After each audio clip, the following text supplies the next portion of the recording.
lines on my face getting clearer. The past is gone. It went by like dust to dawn. Isn't that the way? Everybody's got their dues and lives to pay.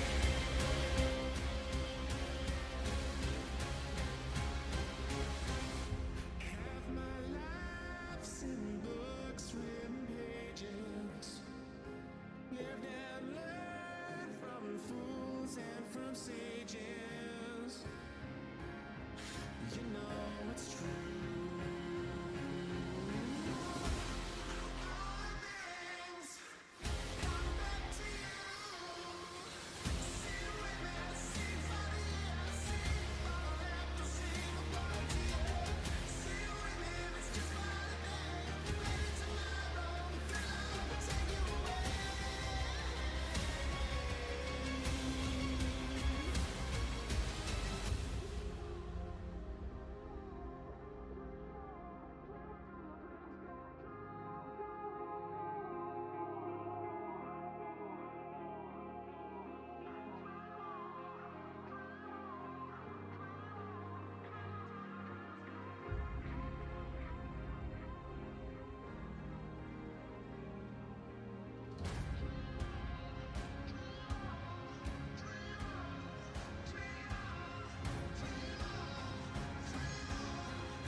Pretty packed house tonight.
Hello and welcome in, everybody. You are looking live at Pop Murray Field on the campus of Heritage Hall High School. We've got a dandy for you tonight. The Heritage Hall Chargers are going to be taking on the Millwood Falcons. I'm Reeves Mitchell alongside Ian Self. Ian, how are we doing tonight? Football's back, baby. Reeves, I'm better than I deserve. I've been looking forward to this one all week. It's good to be back with you, my brother. It's good to be back with you as well. I think we've got a great matchup on our hands tonight, Heritage Hall and Millwood. Ian, when you start with Heritage Hall, I think you have to begin with the quarterback, the recent OU commit, Andy Bass. What can you tell me about him? You know, I can tell you he's an unbelievable athlete, and I think we're going to see him do a whole lot tonight, whether that be with his arm or also with his legs. I'd wager he's going to score both ways tonight. He committed to OU as an athlete. Obviously, he's Heritage Hall's quarterback, but he can do it all. Really good all-around player. Let's go ahead and jump into our Super Prep feature player of the game. Ian, what can you tell me about Jordan Harris? Yeah, Reeves, our feature player, Jordan Harris, he's a senior. He's been starting for 3 years. Brett Bogert was telling us just today that he is a top leader on the team. He's a leader on both sides of the ball. He's a dynamic returner as well in the special teams game. He's also been a captain, and he's got 4 D1 offers, all 3 service academies, West Point, Navy, and Air Force, as well as New Mexico State.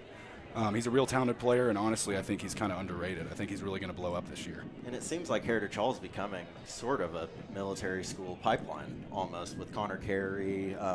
Guy in my grade, Tevin McDaniel. Yeah. There's a lot of examples you can go to. We're missing some guys too, but really it's becoming a pipeline here at Heritage Hall to go to a service academy. Great school there, and yeah, Jordan Harris, we're really excited for the season he's got on tap. Yeah, I think we're going to see him make plays. I like him to get a pick tonight for sure. You really want experience in that secondary on any level of football. You could say that for NFL, college, or high school. So having a senior back there that you can really trust on the back end, it's got to give Coach Bogert and defensive coordinator Mark Adams, some confidence going into this that you're not going to get beat down the field. For sure, and looking at that defensive backfield, like you said, I mean, you've got Gerard Williams and Jordan back there, and you've also got Rashad Smith playing bandit. I mean, you've got a lot of guys back there who've played a lot of football for Coach Mark Adams, so I think he's got to feel pretty good about that back end. Experience definitely headlines the Heritage Hall defense, and honestly the Heritage Hall team. They're not missing too many guys from last year, so expect another great season here at Heritage Hall. Let's go ahead and jump into the Joe Cooper Auto Group Keys to Victory. Ian, what do the Heritage Hall Chargers have to do to take down Millwood tonight? So one thing they've got to do, they've got to limit Millwood's offense. Millwood's got one of the strongest offenses in the state, namely OU commit Jaden Nickens, who we haven't talked about yet tonight. He's going to be active tonight for sure. And also Miko Levine, their running back, he is committed to North Texas. They've got a lot of talent on the offensive side of the ball. Also, they've got to be disciplined in stopping the run game. Like I said about Miko Levine, I mean, he's going to be active tonight, just like Nickens. So guys like Charlie Ganibody, Xavier Freeman, they're going to have to be ready to make plays tonight. And then also force turnovers early and often. I mean, you talk about guys in the backfield like Gerard Williams, guys like Rashad Smith, Jordan Harris, our key player. I mean, we got to see guys like that making plays tonight. Yeah, to piggyback on what you said just a little bit, I think that third key, the forced turnovers, I think that might be the most important key of the night. I think whoever wins the turnover battle here tonight is going to have a really big step forward to potentially winning this game. For sure. Also, I think the winner probably going to score the most points, if I were to guess. I would guess so, too. So, yeah, let's see if Heritage Hall can slow down that potent Millwood attack tonight. As you can see on our live stream here, we got the captains coming out onto the field. Yeah, it looks like we've got Andy Bass, Rashad Smith. We've got Jordan Harris there as well, and we've got Xavier Freeman as well as Jack Harris there. Sorry for the delay there, folks. Good group of captains there. Coach Bogert and defensive coordinator Mark Adams, I think they always are very set that they need, the strong-willed captains that really lead this team. And this team this year, I think it's, along the same lines. You got a lot of experience in this captain group. We talked about him, recent commit, OU commit, Andy Bass. He's out there looking to have a huge year for the Chargers. Ian, you talked about it. He can use his arm and he can use his legs, and that's such an important tool as a quarterback. Absolutely, and I mean, you talk about where he projects at the next level. I mean, there's no telling what position he's going to play down there in Norman for Coach Brent Venables. I could see him playing running back. Could see him playing a little bit of receiver. I mean, you look at a guy like Gavin Freeman down there now. I mean, I can see Andy fitting into that role down there as well. And Ian, I got to get your opinion on this. With the success Gavin Freeman was able to have with OU last year, and it was kind of unexpected. Now, if you ask around Heritage Hall circles, it wouldn't have been unexpected to them because he's one of the better players we've had come through here. But to the OU fan base, I'd say it was a little bit unexpected to see, the small kid out there making plays, but we know he can. Do you feel like Andy Bass's decision to go to OU, do you think Gavin Freeman's success last year played a role in that? I would have to think so. I mean, you look at how OU's used walk-ons in the past. I mean, I think it's encouraging for a guy like Andy. I mean, if he goes in there and works his tail off, he should get an opportunity. And I think you hear what people are saying around Norman. It sounds like he'll probably will get an opportunity at some point in his career. So really looking forward to that. I mean, yeah, he was a highly coveted player. Choosing OU over Syracuse and Kansas State, two good football schools. Andy Bass, we're excited for his future. But first, and I guess I need to correct myself too. Not a walk-on. He got offered a scholarship. He did. So I apologize to the entire Bass family for that. But Gavin Freeman also recently been putting on scholarship, which is just awesome. For sure. No one more deserving on the OU roster than him. I mean, holy cow, what a season he was able to put together last year. Hard work pays off, man. It does. Looks like the coin toss has been decided here. Can't tell initially who's going to receive here, but looks like it's all decided here. Millwood in the white jerseys. They were warming up in blue, Ian, and I was a little bit worried we were going to do a color-on-color matchup here, but looks like they've switched over to the white jerseys. Well, it is Thursday night, so color rush would be appropriate. It would be appropriate. It would be. Well, Reeves, should we take a little break before kickoff here? Let's take a quick break. We'll have you right back at Pop Murray Field, but we'll do a commercial first.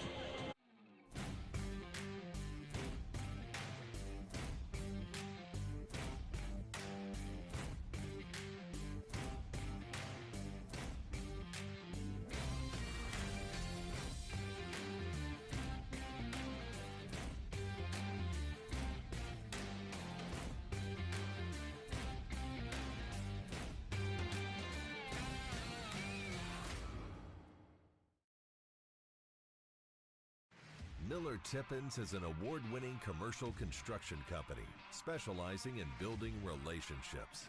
Our mission is to improve the lives of the people we serve. Exceptional work requires an exceptional team.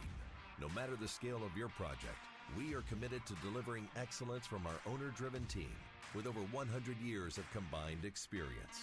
Let us be your A-team. Miller Tippins, your champions of commercial construction. Welcome back to Pop Murray Field at Heritage Hall. We've got a good game on tap tonight between Heritage Hall and the Millwood Falcons. Ian, it seems like this game always delivers. Oh, absolutely. And just from talking to people tonight, it sounds like it's going to deliver. I mean, you've got two high-powered offenses. And when you look at the last few meetings, I mean, last year it was a 7-point game. Heritage won 35-28. Of course, the years prior to that were a little more one-sided in the Chargers' favor. But I think it's indicative. I mean, you look at the teams last year. I mean, they're both returning a lot of talent. I think tonight's going to be a barn burner. I would agree. Millwood's always got talent for sure. They've had some great players go through that program, as well as Heritage Hall. It does seem like this game always delivers. Heritage Hall's coming out onto the field now with the American flag waving high. The students around them. Man, football's back, Ian, and I could not be happier. Man, it just feels right. It's all coming full circle. We got football all around the country tonight, between tonight out in Utah. You know, it's going to be great. I mean, there's college football tonight. There's high school football tonight. Saturday, we get a full slate of college football. NFL's on tap soon. I mean, Ian, it is football season. And, you know, I got to give the compliments to the crowd tonight. I mean, it is a packed house. It is. I mean, it makes sense. There's a lot of media in town for the game. I mean, you've got CBS Sports here. You've got Squirtle calling the game. There's a lot of people here for a packed showdown. And, I mean, you've got talent on both sides of the ball. You do. So Heritage Hall has ran out. Millwood has ran out. We're about to get this one underway. Ian, any last words in this pregame before we get this one going? You know, I'm just ready to get this one started. I think it's going to be interesting to watch how – I think Heritage's defense is going to be the key to the game. I mean, can they slow them down? That's going to be the main key. And a matchup I look at, I don't think Jordan Harris is specifically going to be shadowing Nickens on the other side, but I'm sure there will be some times where they are lined up against each other. That's a really good matchup in my mind. For sure, and I think it'll also be interesting to watch Graham Murphy, Mike linebacker, in the run game. I think that's going to be an important one to watch as well. Heritage Hall needs to slow the run game down today. Millwood, in years past, they might have changed their offense a little bit, but in years past, they really want to start out by pounding the rock, getting their running back involved, but also, Ian, Millwood always loves to run that quarterback. Oh, no doubt, no doubt. And And their quarterback, C.J. Turnbull, he is known to use his legs too. So I think, there's a lot of weapons for them. Do you anticipate more direct runs, like the coaches are calling it, or do you think he's going to be using his feet in the passing game? I think they're going to be trying to put the ball in number 7's hands, Jaden Nickens. So I don't know if they're going to be calling a lot of called runs, but should be interesting to see. Well, we are about to get underway here. Looks like the kickoff is being set up. Heritage Hall, I don't know who won the toss, but if they did, they elected to receive. So Heritage Hall, we're going to get a taste of their offense to start here tonight. See if Andy Bass can start the year off 1-for-1 on touchdown drives, Ian. Here we go. It's finally here, Reeves. It is finally here. We are moments away from kickoff here at Pop Murray Field. We could not be more excited for this matchup. Again, it's the Millwood Falcons taking on the Heritage Hall Chargers. One of the most anticipated games for Week 1 across the high school slate. These teams are pretty even, I would say.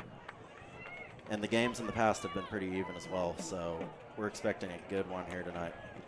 You know, I've watched a little bit of Millwood over the years over at the West Welker 7-on-7 camp, and Coach Darwin Franklin does a great job with his squad. He's always got them ready to play, so I imagine that'll be the case tonight. For sure, and you got to be ready for Week 1. And it's about the hardest game you can walk into Week 1 playing here, where the Chargers have had so much success throughout the years at Pop Murray Field. Ian, to be honest, they just don't lose here that often. That's the truth, man, and here we go. So we're all ready to kick it off. Looks like number 51 is going to boot it away for the Millwood Falcons. That's going to be number 51, Jordan Johnson. Points to the left, points to the right, and we are underway. It's an onside kick to start the game, but Heritage Hall was ready for it. Interesting call there from Millwood. Ian, you got to love it. Oh, you do. It looks like it was recovered by number 3, Gerard Williams. So we're going to get the starters here. Ian, run us through the offensive line. Absolutely, Reeves. Starting on the offensive line, at left tackle, you've got Charlie Gagnibody, and at that guard, you've got Xavier Freeman, Grayson Hume playing center, and then on the other side, you've got Fast Eddie Johnston and Jack Harris at the other tackle. Looks like an empty look for Heritage Hall here to start. And then at tailback, you've got Barrett Travis, followed by Andy Bass at quarterback, as well as Brown at fullback.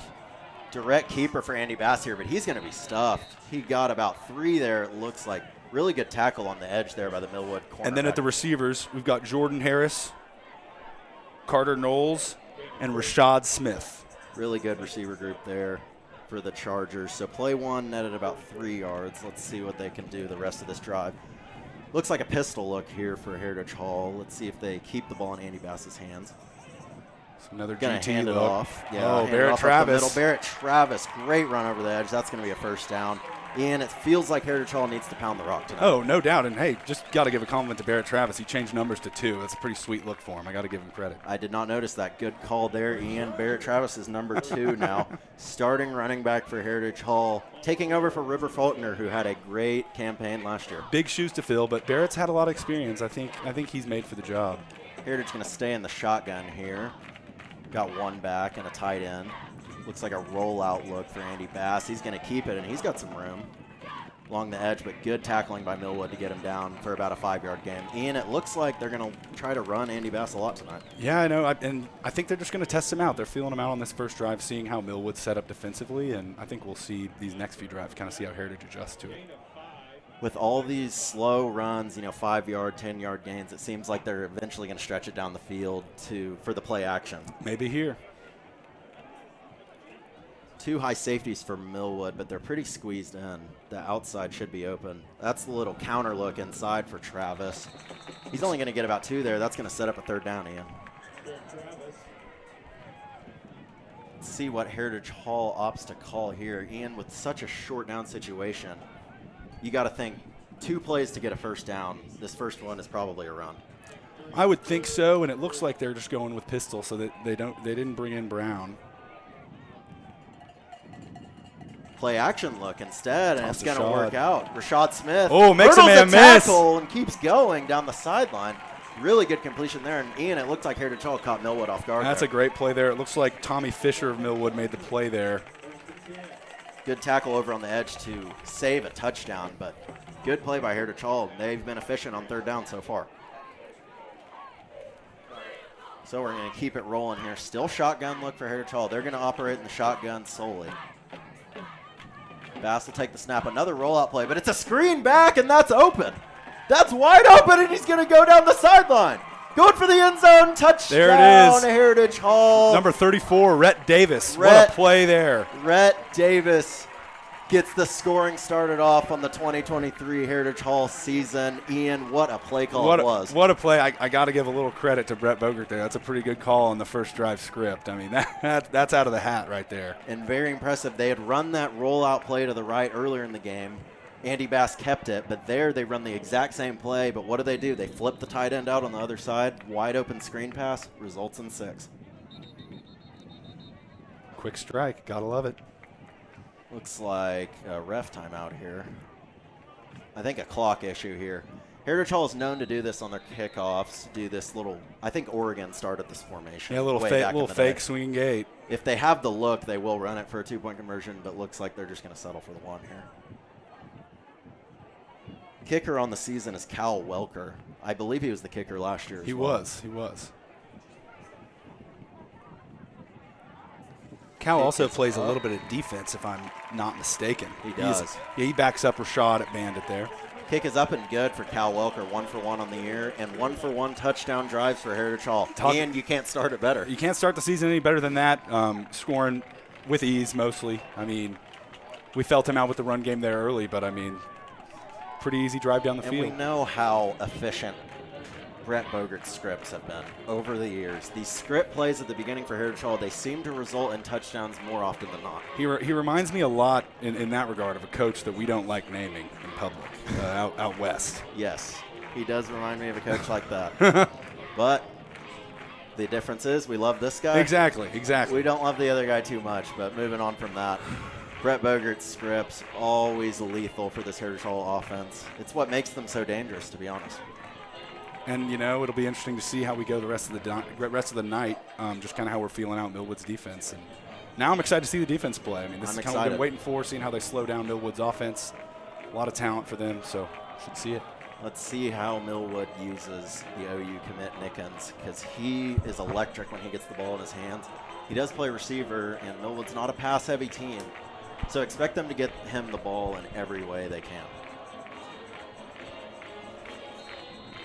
Looks like the deep returners for Millwood is Xavier Thompson, number 4, and number 17, Lamar Davis.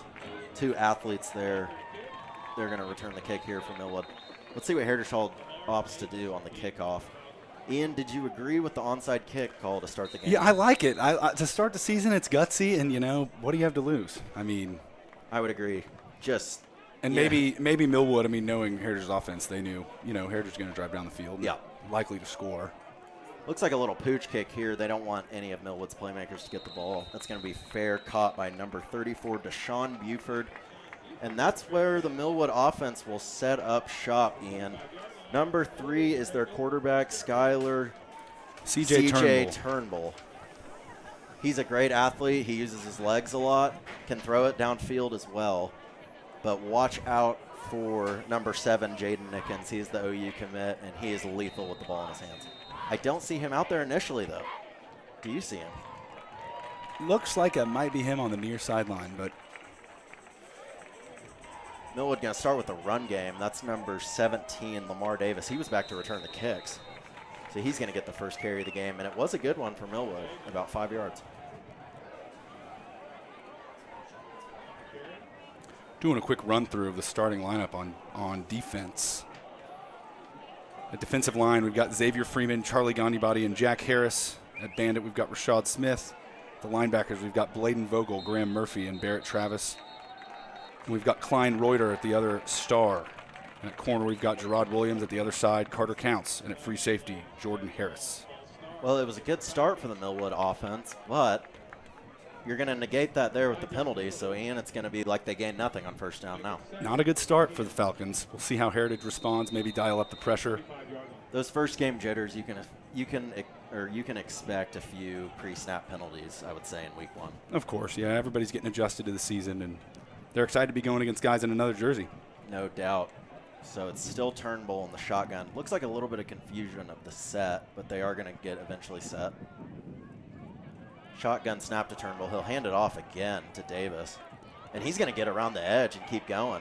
pretty good run there. It would have been a first down if not for the false start penalty. Nice tackle there by Barrett Travis, too, really saving a bigger gain there. Yeah, if he hit the sideline there, he might have had some real estate to go to the end zone. So really good tackle there on the edge. It's going to set up our first third down of the game for Millwood. Let's see how often they can convert tonight against a strong Heritage Hall defense. You know, Reeves, still no Jaden Nickens out there from Millwood. Unless he changed numbers, Ian. Yeah, unless he changed numbers. Thing. That's really interesting. Very interesting. Another shotgun snap, but it looks like they're going to change the play. He's looking over to the sideline to his coach. Turnbull in the shotgun. He'll take the snap and throw. He's got some time, but that's going to evaporate quickly as Heritage Hall D-line closes in. That's number 55, Ian. Xavier Freeman. He is no stranger to the backfield. I remember watching him last year. I mean, he was just living in opposing teams' backfields. And, you know, that's what really helps Heritage. I mean, we returned so many in the trenches on both sides of the ball. I mean, that's some experience you want to bring back for sure as we watch Millwood punt. Yeah, at all levels of football, you want to have an experienced front. You want to have experience everywhere, but that front is so important because they dictate the game for you on defense. Great first stop for Heritage Hall. The penalty really hurt Millwood. They would have had the first down if not for it. This might be a punt block, and they were very close. Almost roughing, too. Peter. That ball's going to roll. That's going to be a generous Millwood bounce all the way around to the 23 or so. Good punt there by Millwood, but Ian, it was almost blocked. It was, and sorry for yelling Peter there. I thought I was on the sideline there for a second. You remember your playing days there. As we see Heritage go here for a second offensive drive, we'll see how they lean this drive. I mean, I think they probably go back to the run game. I would guess so. The run game was very successful that first drive. I would expect them to keep to it, but the play action pass on the third down worked as well. So let's see if they stretch it vertically this drive. Looks like we've got Barrett Travis and Hillman Brown in the backfield. It's an interesting formation. It is. Little pistol look with a back to his left. Let's see if this is a run. It's not going to be. It's going to be a play action pass. He's going to let it go. Oh, and just overthrew the running receiver. That was number 4, Jordan Harris. Ian, he's a deep threat. For sure, and you know, like you said earlier, first game jitters. They're kind of feeling everything out right now. I think that's something they get tightened up as down the stretch. But man, he's got speed. That's a play I would assume Heritage Hall is going to go back to, though, because that ball was open and just a slight overthrow by Andy. Looks like the Chargers made some wholesale changes there. We've got Cal Welker in at slot now and Rashad Smith there on the far side. Still a pistol look for Andy Bass. He'll hand it off here to Travis, and there's not much room for him to work. Probably a gain of 1 or 2 there. That's going to set up a long third down for Heritage Hall. Ian, these third and longs are plays I would guess head coach Brett Boger wants to stay out of. They are a run-oriented team, not saying Andy Bass cannot stretch the field, but it's just, you know, you get to these obvious situations where the defense knows you're passing. Coaches like to stay out of these. I'll be interested to see what the call is, especially this early in the game. See if they stay conservative or throw it. Looks like they're going to throw it. Looking over the middle. Oh, and just a slight overthrow again. The intended receiver was number 34, Rhett Davis. Ian, he's a big body. He kind of reminds me of K-State's tight end last year. For sure, and you know they keep going back to him. I like it. I like it. I doubt it was something that Millwood was expecting. You talked about that throwback earlier, and really that was a good play drawn up there. Just didn't quite execute. So Heritage Hall will get their first punt of the night tonight. Good stand by the Millwood defense to keep this a one-score game. Andy Bass is the punter. And that's kind of a low line drive squibber. Let's see if they pick it up on the hop. They do. And that's Davis to the outside, and he's got some room down the sideline. Oh, boy. He cuts back to the middle, down to the 40, and a great return all the way to the 35 for Millwood. So they're going to set up in Heritage Hall territory here, Ian. Well, here we go. Heritage got a little – looks like we got a flag on the field. There is a flag on the field, yes. I did not notice that. But good call out by our crew here. I would guess it's going to be on Millwood on the return, and that's unfortunate because that was a very dandy return. Looks like a hold or a block on the back or some sort. Not sure we've gotten the call yet, but they're way marching it back. So Millwood is not going to set up shop in Heritage Hall territory. They're going to set up about the 34-yard line. And that's where CJ Turnbull will take over for his second possession of the night. And Ian, I'm looking for Nickens, and I do not spot him. Man, I'm wondering if he changed numbers because there's no other explanation for not playing a guy like that. Screen pass here, and it was open, but it's going to be a drop pass. Ian, they're really feeding number 17, Lamar Davis here. and he's got good speed. I mean, I like them handing him the ball out of the backfield as well. He's quick. He's a good player. Yeah, if you can get him in open space, he's a hard guy to tackle. So 2nd and 10 here for Millwood. They definitely want that play back if they could choose, because I think that was a first down or more. It was a good play call, just an incomplete pass there.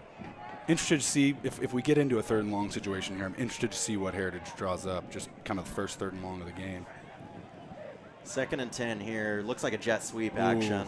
That was a good play call, but and he's going to break the tackle, swirls out of it, and that's a first down. Ian, you got to make those tackles. And Barrett Travis made the saving tackle there. I mean, that could have gone for a whole lot more, but you got to make those tackles at first contact. That was Donovan Knight on the jet sweep. He's another guy Millwood's going to feature a lot tonight. Jet sweep there for a positive gain. Looks like Millwood is cooking up something this drive. And Reeves, I do see number 7 Nickens on the Millwood sideline without a helmet. Interesting. Very interesting development here at Pop Murray Field. Millwood's best player, Jaden Nickens, has not entered tonight. Very interesting. Looks like another jet sweep look, but they're going to fake it and go up the middle instead. Looks but like pre-snap penalty. False start, looks like. So Millwood's O-line getting a little flustered here to begin. Some pre-snap penalties, Ian, that's really hurting their drive. And you look back, I mean, penalties have really been a story of the game so far for them, like the one in the last drive, as well as the penalty on the punt return. I mean, it gave up a really good field position for them, and it just got all negated. Penalty has stalled the Falcons thus far. If they can just keep those yellow flags off the sideline, then I think they have a better chance to go down and score here. Looks like Chargers bringing on Hillman Brown for Graham Murphy. Shotgun look for Turnbull. He's going to fake it this time and roll out, but it looks like a pass play, and that was a good one, but it's not going to be complete. Not to sound like Michael Cage, but did see a little hold there. It was right there, but all good. It's all good. It's early in the season. Everybody's getting the cobwebs out, officials included. Yes. The intended receiver was number 8, Tyshawn Buford. Looks like Millwood has a lot of skill players they're targeting here early. They're getting a lot of people involved. And another thing I'd notice is the running back, Miko Levine. I've not seen him out there yet either. But it looks like they're pretty deep at that position because they've got some speedsters back there. No doubt. So this is a 2nd and long here. Remember, they had the pre-snap penalty. Shotgun look. He's going to roll out. He's got some time to air it out, but oh my goodness, that's a jump ball. Balls and it's picked off. Rashad. Oh, did he complete the process? And there also was a flag in the backfield. I think they're going to call that a catch, though, which I think would be. Oh, and he's shaking up a little bit. Let's hope he's all right. I think he's okay. Oh. A little limp there. You don't like to see that. You do not like to see that. Yeah, we sure hope Rashad's all right. That was Rashad Smith on the interception. He played that ball beautifully. Turnbull just kind of put some air under it and said, hey, I want my receiver to go up and get it. But Rashad Smith was right there, and he made the interception. I'm not sure what the penalty was. It looks like either it was on the offense and declined, or it was picked up, one of the two. Looks like we're going to get a timeout here of some sorts, but it does appear to be Heritage Hall possession. So what an interception there by Rashad Smith, giving Heritage Hall the ball back. Just kind of a Hail Mary play for Millwood there. For sure. They thought they wanted to take a shot. Sometimes that happens. Sometimes you get picked off. Indeed it does. So Heritage Hall will set up shop deep in their own side of the field. That looks about to be the 9-yard line or so. So this will be a tough drive for Heritage Hall. No doubt, but a good test too. Good test. Think about running the football, getting some breathing room, and then going from there. No doubt. So an electric start to our game here tonight. A great touchdown drive by Heritage Hall to start us off tonight. It was number 34, Rhett Davis, on a tight end throwback screen. Took it all the way to the left pylon and scored. And then it's been some decent drives for Millwood, but penalties are really stalling them. And then Heritage Hall was able to get the interception that last drive. Man, it's been a lot's happened so far, and I think the story, story for Heritage obviously is that what you just talked about, but I'd say the story for Millwood is those pre-snap penalties and penalty on the punt. It's really hurt them so far. And versus an elite team like Heritage Hall, you just cannot make those mistakes. You can't afford it at all. And with that, go to our sponsor reads. We'd like to thank Metromark Real Estate for their sponsorship this season. Established in 1978, Metromark is a pillar of the Oklahoma real estate community. Visit metromarkrealestate.com to connect with an agent today. And we're back. Back to action here at Pop Murray Field. Looks like a bit of a power look for Heritage Hall here. They've got a tight end / fullback in the backfield and the running back, and they're going to motion number 4, Jordan Harris. Oh. But Andy Bass is going to keep it up the middle, and he's got room. 40, 50, the other 40. He's going to take it. Ian straight up the gut for 6. Spikes it in celebration, and he's going to get flagged for that. Hey, he earned it, though. He earned it. And there we go, Reeves. I mean, that's the speed we were talking about before the game. I mean, once he has room, you run out of time pretty quick because he's gone. You do. What a fake by Heritage Hall there. Earlier in the game, they handed it off to that sweep play, but this time Bass kept it, and he had all the room in the world up the middle. And, you just wondered when it was going to happen. You knew he was going to break one, and we were talking. I mean, he was going to make plays with his legs and his arm tonight, and there it is. There's the play with his legs. Let's see. Looks like we've got a flag back here as well. This one might be coming back. This could be coming all the way back, guys. And let's see how they assess this personal foul as well. This might be 30 yards of penalties here, or 25, if we've got a hold and a personal foul on Bass. That's a bummer there. That one's a bummer because you got a 70-yard touchdown one way, a celebration. Ugh. We got an unsportsmanlike, and then I believe it was also a hold of some sort because the touchdown would have counted if it was just an unsportsmanlike. I don't know if the unsportsmanlike is enforced because of the hold, but I could be wrong. I'm sure we've got some rules experts that can text me and educate me on that, but I don't think so. I think it's just the hold. So an unfortunate break there for the Chargers. 70-yard touchdown one way. Now, check that. About an 85, 90-yard touchdown one way. But you're going to bring it all the way back. Yeah. It's a tough break, and I'd argue that now, penalties have been the story of the game. I mean, they really have. Penalties has held both teams back to this point. So this drive's going to start all the way over. We're going to get an odd 1st and 8 here for Heritage Hall at about the 10-yard line, 11-yard line to be exact. We got a false start there on it's going to be on Jordan Harris. Jordan Harris on the outside. Yeah, Ian, penalties, man, penalties. Hey, just getting those early season jitters out, man. It's part of the game. But Coach Bogert's not going to like it. Oh, no doubt. They'll be hearing about it at halftime for sure, because they've been coached otherwise. But it happens.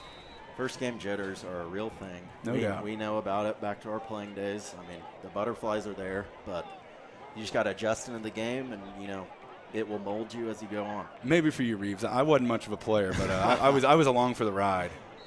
That's a handoff up the middle to Travis, and he has not had much room to run tonight. The Millwood defensive line really stepping up here early. And you got to think they're going to be tough. Our guys on the sideline are going to be talking to the offensive line as well, just to get them fired up and hopefully get some good momentum going towards running the ball. That's a tough one for the O-line as well, Ian, because they created a gaping hole up the middle for Bass on that touchdown run. Just an unfortunate circumstance of events. Well, we'll see how they respond because it's all about how you respond. Shotgun look for Bass. He's going to throw. He'll hit number 11. That's Rashad Smith. Looks like Rashad's all right from his little injury there. Rashad had the interception on the last drive. This time he'll catch the pass on offense. Ian, he can do it all. They call him the old school Iron Man athlete. No doubt, and he's a hell of a basketball player too. I mean, it's been a joy to watch him play sports here for the last couple of years, and he's a great kid as well. So I really enjoy watching him on the hardwood for sure. So Andy Bass still in the shotgun here. He'll take the snap.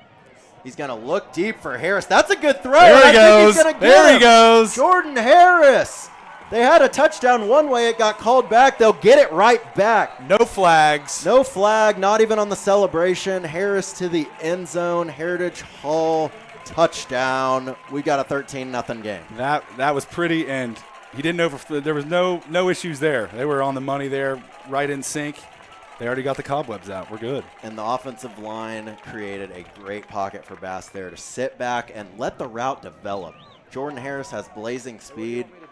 He was definitely a little bit mad about his false start penalty he had earlier on that drive, but Ian, he gets it right back there. Hey, so quickly we forget, man. Go make a play. That redeems yourself real quick. So we got this 2-point conversion look again. Oh, they're they going are to going to run it. And it's going to be short, I think. Yep, not going to work.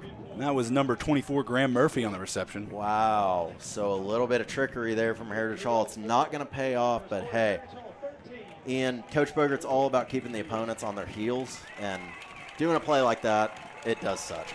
For sure. And, I mean, you look like it's been an interesting game so far with the onside kick to open the game, and then the 2-point conversion here. Super. Hey, can't be surprised at this point. Can't be surprised at this point. Yeah, Millwood starting this game off with an onside kick attempt. Heritage Hall quickly took that down for a touchdown to make it 7-0. Then Millwood's had some promising drives here. We thought, they might get down the field and score a touchdown, but it's been held up by penalties and then an interception on their last drive.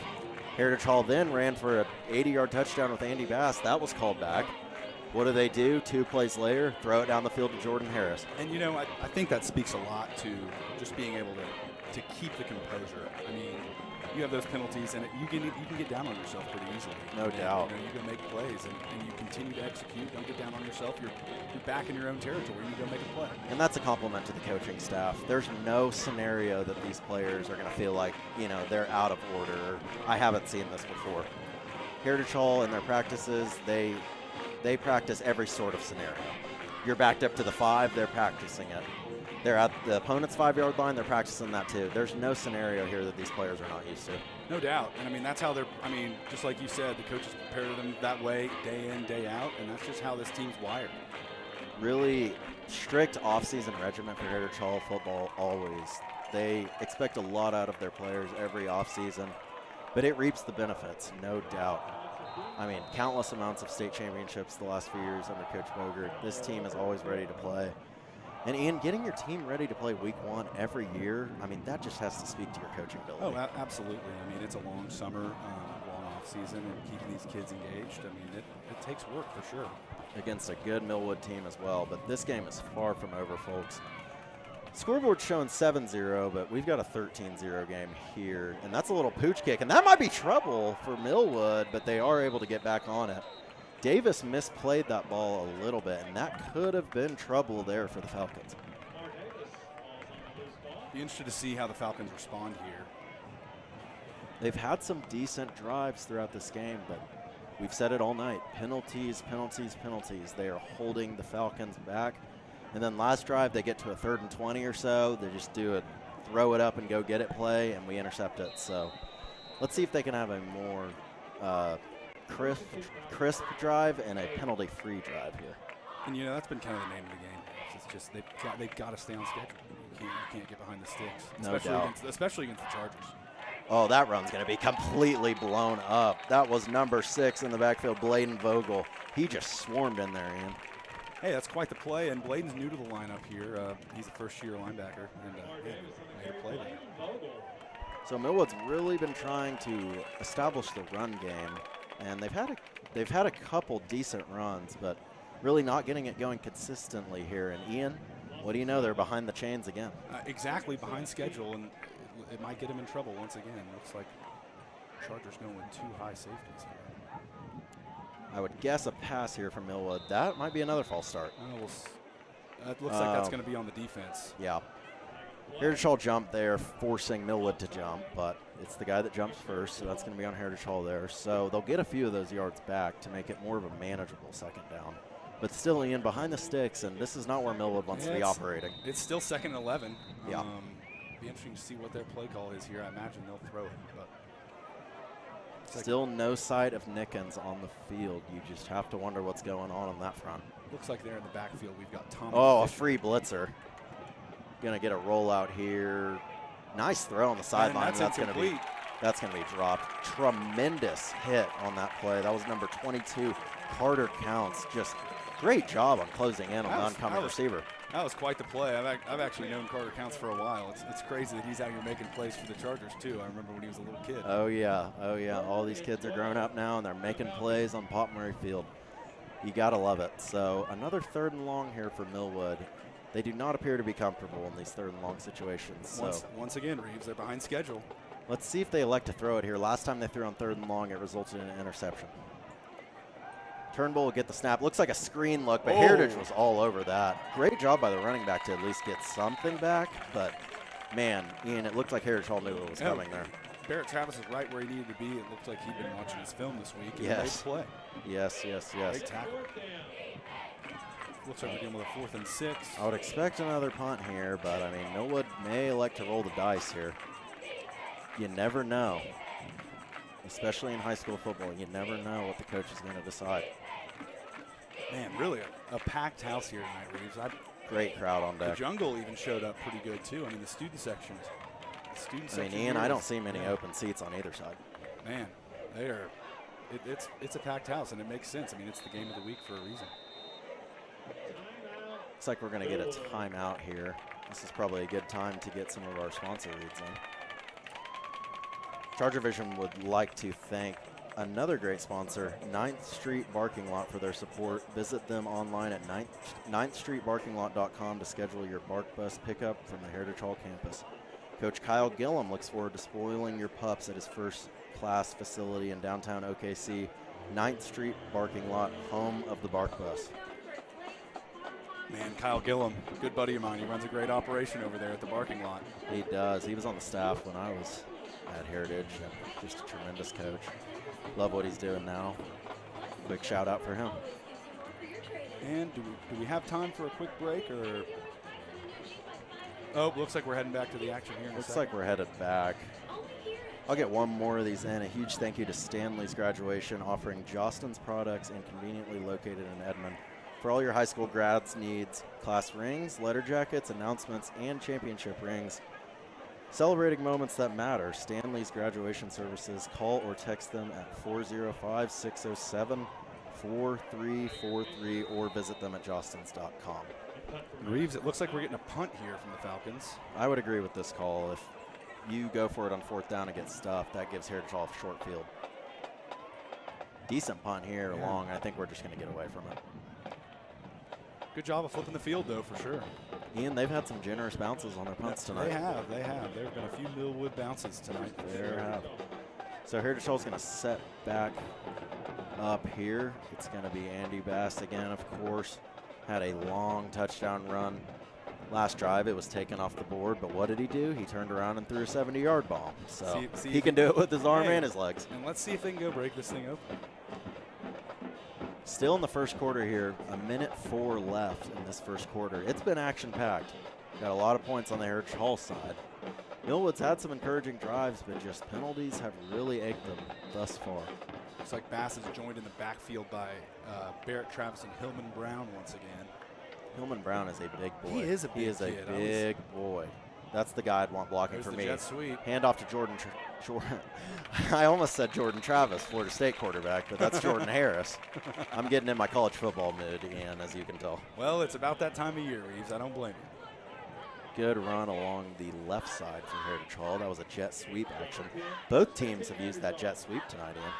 And it looks like back on the field is Rhett Davis. He's made a play tonight. We'll see if they get him involved again. Love these tight end / fullbacks that Heritage Hall is bringing out here tonight. Just big boys, but they can also make plays in open field. Another guy to watch too on the near side of your screen, number 3, Gerard Williams. Man, he is a speedster and he's known to make plays. Motion out right. Bass is going to keep it. Now he's going to throw. Oh, he looks like he got there a little bit early, and that is going to be a pass interference call. It's not going to be for that many yards, but still a positive play for the Chargers there.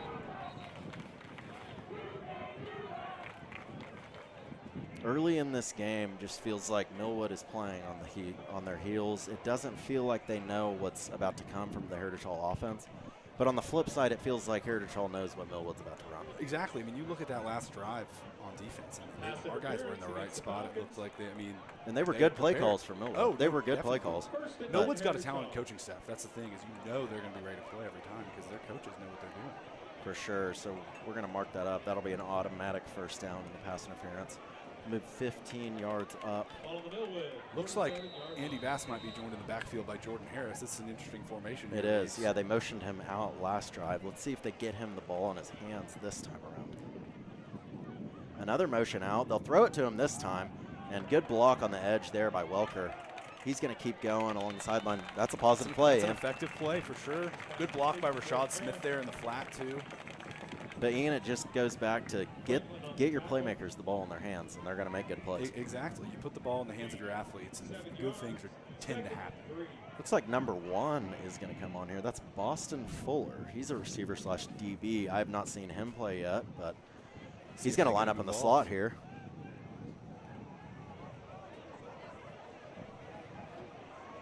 Looks like a shotgun snap for Bass. He's going to fake it and go along, and he's wide open right to Fuller. He came in for that play, and he got the ball.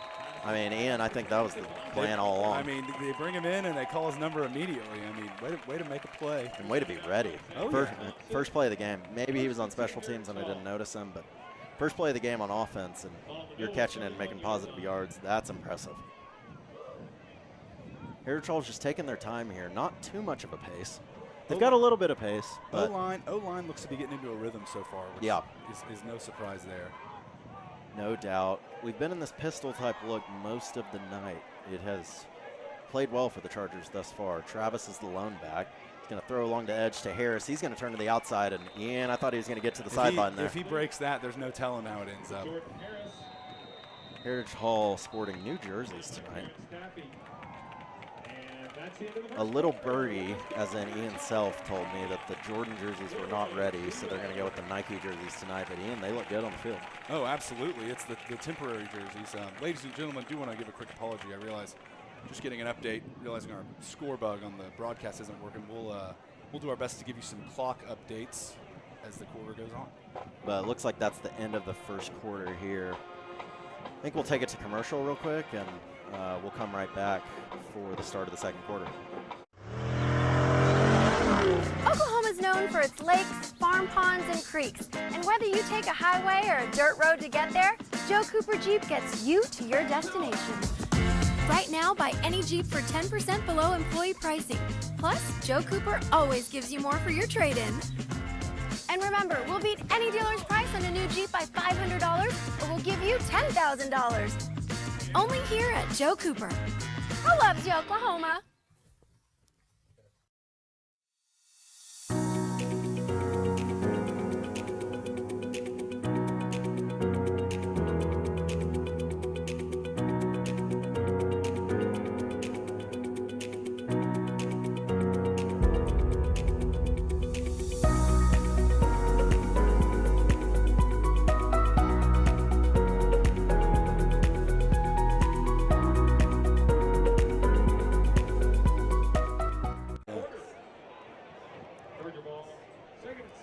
Ladies and gentlemen, we are back. It is going to be about 2nd and 7 for Heritage on the Millwood 26 or 27-yard line at the start of the second quarter. Andy Bass still the quarterback. Looks like another shotgun look. That's what Heritage Hall has relied on all night. Back to pass. He's going to roll out to the right. Interesting play there, but he's going to chunk it to the end zone. Back corner. Touchdown. Got him. Rashad Smith on the catch. Touchdown, Heritage Hall. Number 11, Rashad Smith found his way to the back corner of the end zone. Picture perfect throw from Andy Bass on the rollout. What an interesting play call there, and I'm not going to lie, Ian, I didn't think it was going to work the whole way. Man. But he got to the last part of the sideline, and he just let it rip. And he put it on the money and just caught Rashad there in the back corner of the end zone. I mean, great pitch and great catch.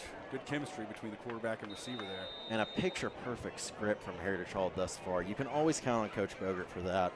He knows what plays his team has to run at the beginning of a game to be successful. They're not going to try the two-point conversion again after the failure last time, so they'll just kick it here and take their 20-0 lead. It's Welker for the PAT. And you know, Reeves, I know the Chargers are always confident, but I will say it's a nice surprise to see him blow it open like this in the beginning of the game. It is a nice surprise. This game is far from over still. Millwood has a lot of playmakers on their side of the ball, but nonetheless, what a start for Heritage Hall.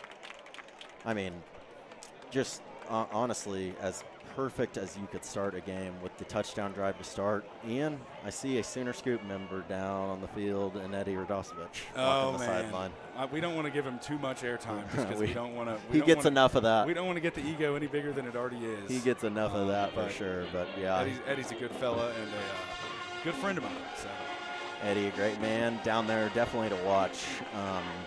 Andy Bass, number 7 for Heritage Hall, the recent OU commit. Ian, he was also probably expecting to watch Jaden Nickens, but nothing from him so far. Still not sure what's going on there.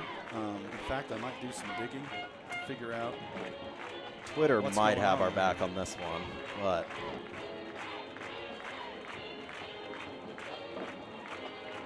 so it does. I am hearing that Miko Levine, the starting running back, who was a North Texas commit from Millwood, he must be injured tonight because he's on the sideline, not dressed out for the game.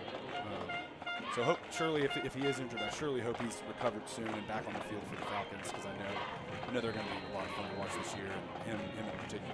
Yeah, and those are two more of the more important players for Millwood. So, I mean, losing them versus a team like Heritage Hall, that's no easy order. Welker's going to kick it off here. Let's see if we do another pooch kick. It's going to be more deep this time. That's going to be returned by number 0, Zy Fisher. He'll get a decent return about the 25, and that's where Millwood will set up shop.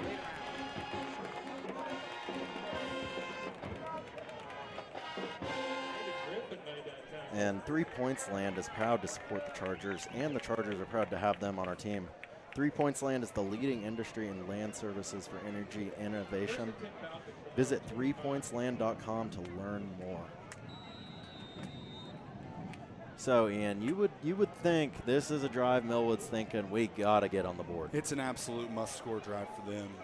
If they don't, I'd say it's getting a little interesting for them if they don't. See how the Heritage defense responds. I'd imagine they'll stay aggressive.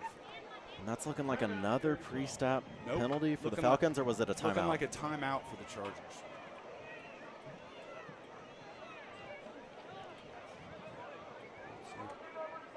There's number 7. Looks like we've got. I see him. He's in the huddle with a helmet on, so we'll see. We're hearing up in the broadcast booth that he was out on that play last play. I should have noticed him. That is our mistake. We do have some tough angles up here. They'll all give us cut us a little bit of slack. As always. Hey, it's our first game of the year too, Ian. Come on. That's a good point. Just like everybody Ian, else, we got to settle into things too. We've got to get our cobwebs out, and I'm going to do a quick school promo read. Chargers, just in a cross-country meet, want to give a quick shout-out to Will Blaylock, who got first place at Lincoln. That is a big achievement, and we're certainly happy for Will, and go Chargers.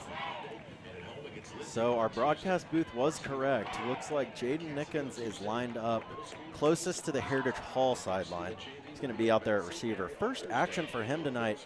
Ian, you just have to wonder if it was a disciplinary thing or what. I mean, we're not going to know. But yep, and I guess it's probably not up to us to speculate, but yeah, we have no idea. He could have been gimpy in pregame, and they're just throwing him out there now, but we will see. Certainly glad to see him out there. And I think he's looking for him on play 1, but he's just going to have no time. Turnbull, the pocket collapses on him.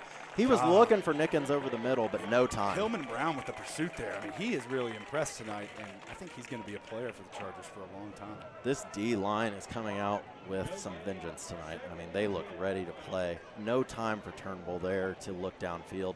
He immediately had to use his feet and scramble outside the pocket, and that's not going to work great when you have a great defensive line and a great linebacker group on the other side. And, you know, they're showcasing their depth. I mean, back there you had Rhett Davis, and he's on the field. I mean, we're rotating guys in on the defensive line, which really keeps guys fresh. I mean, that's a big advantage for a team like Heritage. Pass there on the sideline was intended for number 5, Chance Davis. Just looked like a little errant throw there. Was nearly picked off the deflection. It's going to set up another 3rd and long in, and really Millwood has just been backed up all day. It's been the name of the game, Reeves. They've just been behind. It seems like they've been behind schedule, and that's been a big problem for them. And for a run-oriented team, these are not the situations you want to be in. Absolutely You're not very comfortable throwing, and it's a predictable passing situation. Turnbull will take the snap. He's going to throw far side for Nickens. That's Nickens' first target, but Ian, he had no chance on that one. Absolutely. I mean, it was overthrown. But, of course, I'm not surprised they're going to try and get him involved as soon as he's on the field. We're going to get another Millwood punt here, and this one could be getting out of hand soon if Heritage Hall is able to punch it in here. We're already at 20-0. Millwood has just not settled into this one, and their defense has not been able to slow down the Heritage Hall attack. And, you know, Heritage's defense has settled in nicely. You know, they gave up some plays early, but they've settled in nicely and kind of kept the game in front of them. Punt is up, and it's not a very good one, but they may get a roll out of it. Another decent bounce. Yeah, I mean, their punts they haven't been very far, but hey, they're rolling. So good job by the punter there to at least get it on Heritage Hall's side. And that's where they're going to take over about the 40-yard line. Ian, a lot of success for the Charger offense here. What do you foresee from this drive? I think they're going to run the football some more. I think now you've got a lead. You try and play your game. Obviously you're not playing a clock game. I'm just saying I think you try and run the ball and wear Millwood down. I think that's the name of the game there, especially behind that veteran offensive line, which that entire team won the state championship. That entire offensive line. So I mean, these guys are experienced. Back to pass is Bass. He's going to go deep again, and that looks like a slight overthrow. There was a little bit of fighting going on between the corner and the receiver at about the for Gerard Williams. Yeah, Gerard Williams, the intended receiver. At the 35-yard line, he got held up a little bit. I don't think it was enough to warrant pass interference, though. Yeah, and of course I was saying they were going to run the ball and they take a shot downfield, but that's why I'm not on the sidelines. So no harm, no foul. Coach Bogert knows best. We know this. Bass in the pistol look again. A lot of motions here tonight for Heritage Hall. Oh, it's an option look, and I'm not sure that's legal. Yeah, that's going to be a pass. If you saw on that play, it was supposed to be an option look, but the pitch man got a little too far up the field, resulting in Bass having to throw it forward. So that's just going to be an incomplete pass there. That's going to set up 3rd and 10. So, I mean, Ian, this is a big shot for Millwood to get off the field. No doubt. And, I mean, we've been talking about staying on schedule all night long, and here the Chargers are. They might be a little behind schedule. No gain on the first 2 plays of the drive for Heritage. So this will set up a 3rd and 10. Still riding this pistol look. Big 3rd down for Millwood here, too. Looks like a run-pass option. They're going to hit the sideline, and he might have the first down. Cal Welker, first down. He's going to fight for it. He's going to get there. Ian, the perfect play call. I've got to say, Reeves, that was a great play call, the run-pass option with bringing him in and back out. I mean, Cal Welker, great play, too, by the young kid. And if you can get your offense to effectively run the RPO system, what we call the run-pass option, it just makes you so lethal out there because there's a threat for the running back to run it. There's a threat for the quarterback to run it. But what else is there? He can also throw it over there to that bubble screen. That's what they did there for the first down. Yep. Sounds like a run-pass option to me. Going to get a handoff here to Travis. He just has not had a ton of real estate to work with. Millwood defensive line on those runs up the middle, Ian, they have held their own. Yeah, between the tackles, that's been probably the bright spot of the game, especially for that defensive unit from Millwood. The only play they were hurt up the middle was the Andy Bass touchdown run that got negated with the penalty. And Ian, I think they had so much success on that play because of the fake jet sweep, the misdirection. I think it flew the defense off. There was also probably a hold in there that helped out too. So Bass still in the shotgun here. Travis is still the lone back, but we've got a tight end fullback to his left. We're just going to do a power run with Bass. And Ian, that play is always going to get you at least 3 to 5 yards, if not more. If you tell me I'm going to get 6 yards every time I run that play, I'll take it any day of the week. Yeah, I think, to be honest with you, I think they could run that play 7-8 times in a drive even. It's always going to get positive yards. Well, and obviously, I mean, it's an inherently different offense and different play, but it kind of the QB power there almost reminds me a little bit of Davis. I mean, it's not the wishbone, but it's just you've got a big, powerful quarterback. For sure, I mean, that's hard to stop, especially with an offensive line like ours. I mean, when your linebackers are scared to hit the quarterback, that just tells you how strong the opposing quarterback is, and that is Andy Bass. Another rollout play here. Doesn't have much to work with. Oh, and that's thrown behind him, and the intended receiver was number 1, Boston Fuller. He was absolutely lit up in midair there, but it appears he's all right. And it looks like Jaden Nickens there on the breakup. Yeah, I didn't even notice him out on defense. Was he at safety there or corner? I'm not sure. Looks like safety from initial look. Yeah, he's free safety right now, so he's a guy to watch out on defense too. He'll be a receiver for the Sooners eventually, but And a little clock update for you guys at home. We've got 8:49 left in the second quarter here. we're moving along here at a nice pace. But this is going to bring up a 4th down for Heritage Hall. So, Ian, decision time for Coach Boger. If you're in his shoes, what are you doing here? Well, I think I might have 2 answers to that question. I think if it was Brett, I mean, he's probably going to go for it here. If it were me, I'd probably punt. But like I said earlier, that's why I'm not the coach. I don't think you can go wrong with either situation no, you here. I can't. mean, this is a play or this is a down where Heritage Hall could no doubt pick up the first down. But to your point, if you punt it here, you are able to pin them way back, and they have not had much success on offense. Exactly. I think that's a good argument for it. But here it looks like Heritage is going to go for it, which And it's a tight look. Which you can't blame them. The success they've had tonight. I mean, you got to just continue to play to win. I mean, you're only up 20. And Pass out there, and it was a perfect play call. Cal Welker. He's going to get more. A little slip out there, and oh my goodness. I mean, Coach Bogert is on his game tonight with these play calls. And, we talk about do-it-all players. I mean, Cal Welker, he's doing a lot tonight, and he reminds you a little bit of his uncle. I think he's the kicker as well. So, I mean, it's like, man, he's doing it. He's living up to the Welker name, right? And I know it was 4th and 6 there, but I still think that fake handoff just froze the defense for a split second, exactly and that's right. what allowed Cal Welker to get so open. More of a heavy look here. Got a back to the left and a back behind Bass. He's going to throw the bubble screen out there. That's number 8, Carter Knowles. He's not going to go very far. Looks like a gain of nothing there.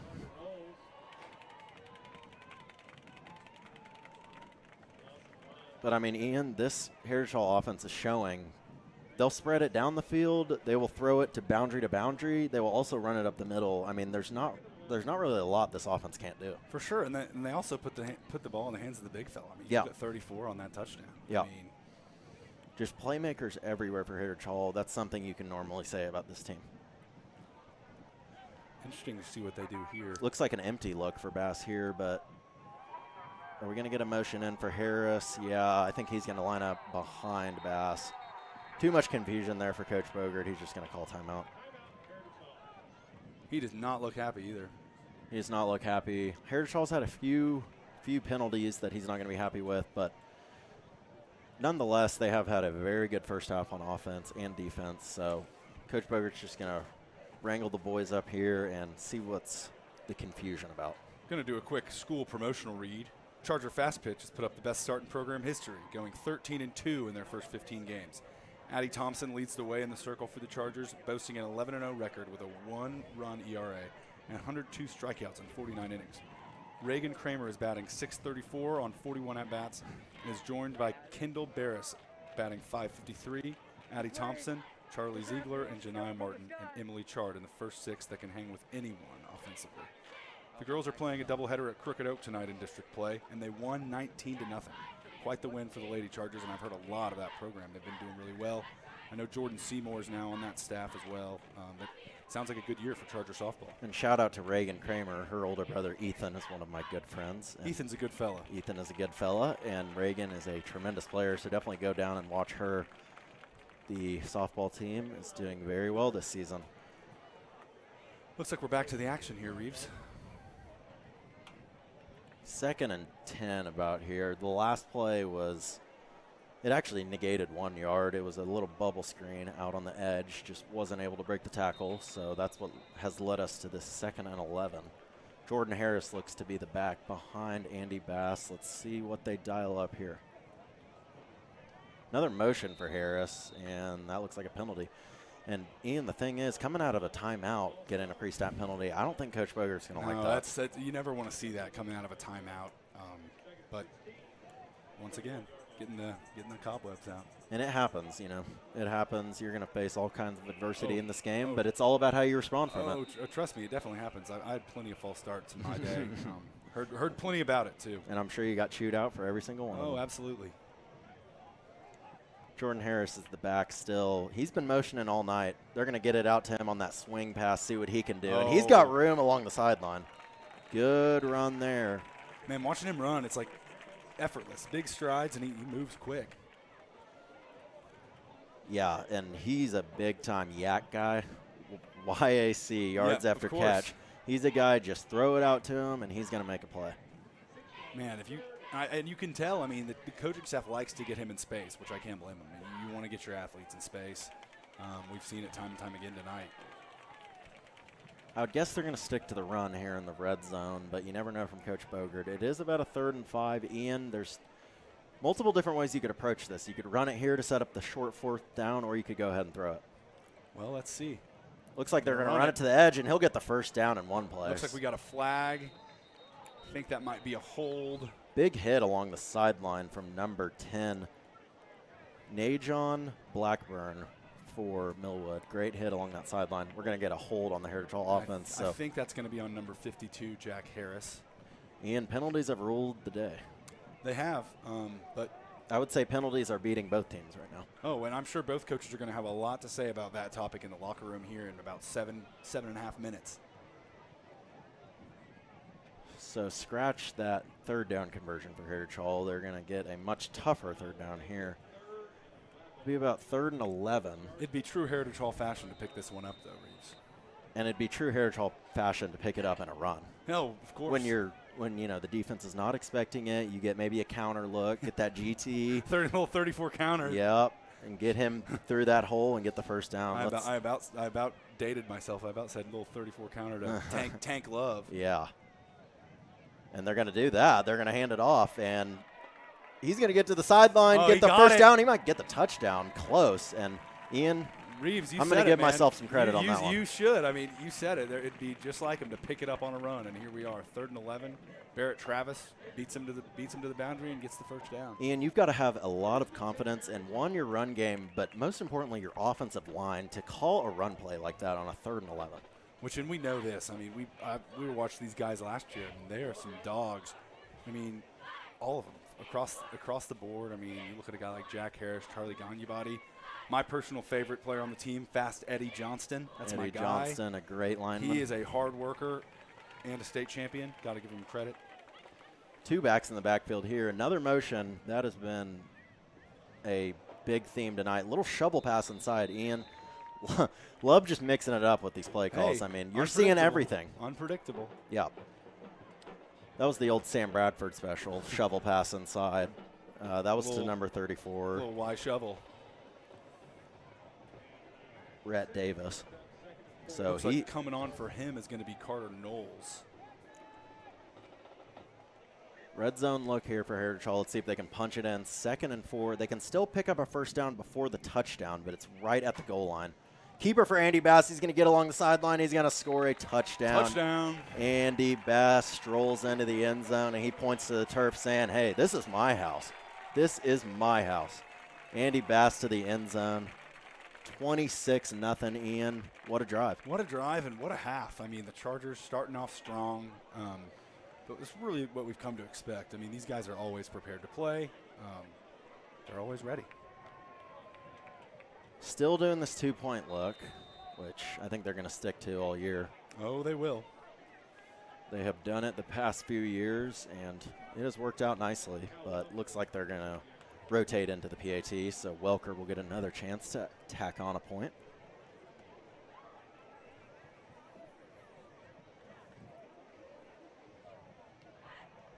Snap, hold, kick is up and good. So Heritage Hall adds on to their lead.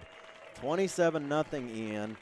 And I think pregame we both would have picked the Chargers to come away with this one. But on the same note, I would not have said 27-0. No, we thought it was, I mean, it's still very well. I think it still could be a competitive game. I just think we expect it to be a little tighter in the first half. Of course, Millwood was without some players there in the first quarter, and namely Jaden Nickens, and then, of course, Miko Levine, who is out tonight, I believe.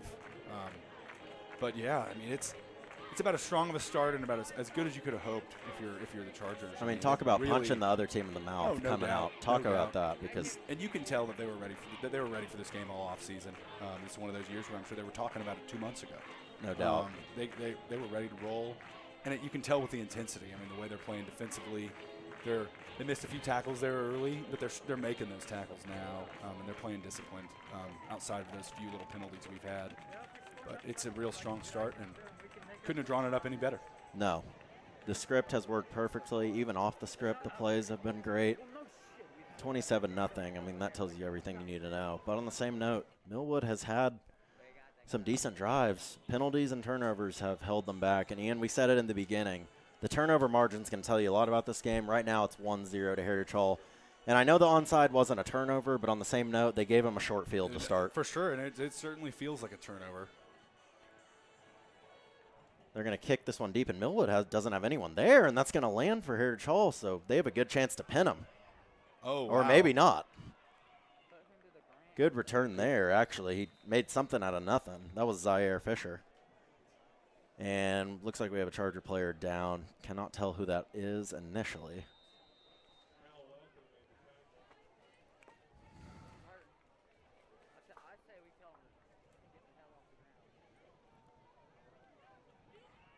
That's number 62, David Griffin. Sure hope he's all right. He looks to be okay. Hobbling a little bit. Let's hope he's all right. Ian David started at center last year when there were some injuries. He had to step in, and he did a phenomenal job. It was actually the Lone Grove game. Cooper Cloud and I were on the call of that when we show up, and the center, Grayson Hume, had come down with an injury, and David stepped in, and, man, he played strong for those weeks that he played. I mean, he really stepped up. And how important is that to just next man up mentality? Says a lot about the kid. Handoff to the outside. They've been featuring Davis all night. It's going to be my guess. Yeah, this is going to be taken back. And Millwood's just not playing disciplined football. I mean, way too many penalties to really have a chance in this game so far. You're exactly right. I mean, I think that's what I'd point to for sure. So we're going to bring this one back. David Griffin's still being looked at on the sideline, but he is upright. Looks like he's just been being run through some tests or whatnot. He appears to be okay. Little clock update for you folks at home. We've got about 5:46 left in the second quarter. So Millwood with a 1st and 20 here. Not what they wanted to draw up, but to be honest with you, most of the night they've been in these situations. For sure. Really talk about behind schedule. Nickens is on the outside here. Let's see if they throw it with Turnbull. That's just what they'll do.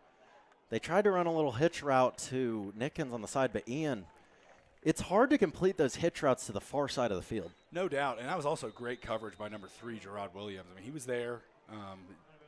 You could tell he saw it coming. I mean, he'd watched a lot of film of Jaden Nickens, and you could tell. An impressive play, for sure, but he's a player that can stretch you so far vertically that I was surprised our corner was right on that play because I would guess he'd be playing a little bit off to make up for the speed of Nickens. For sure. But, he was right on him right there. No doubt. And Gerard, Gerard's got crazy speed. He's one of the fastest guys on the team. So just a little football IQ here. If you're a faster cornerback, does that play into how far you're playing off of the receiver? Well, Reeves, I got to say, I think you're asking the wrong guy. I'm in no way an expert on cornerback technique. But you would assume so. Yeah, one would think. But, once again, I don't think I'm apt to answer this question. Yeah, he was just playing him very tight there. And for sure. That's a tough player to, press off the line. No doubt. It worked out there. Looks like we have an injury for Millwood, but he's up and moving. It's going to be number 4, Xavier Thompson. He looks to be shaken up a little bit. Appears to be his left leg problem, but he's hobbling off the field, so we hope he's all right.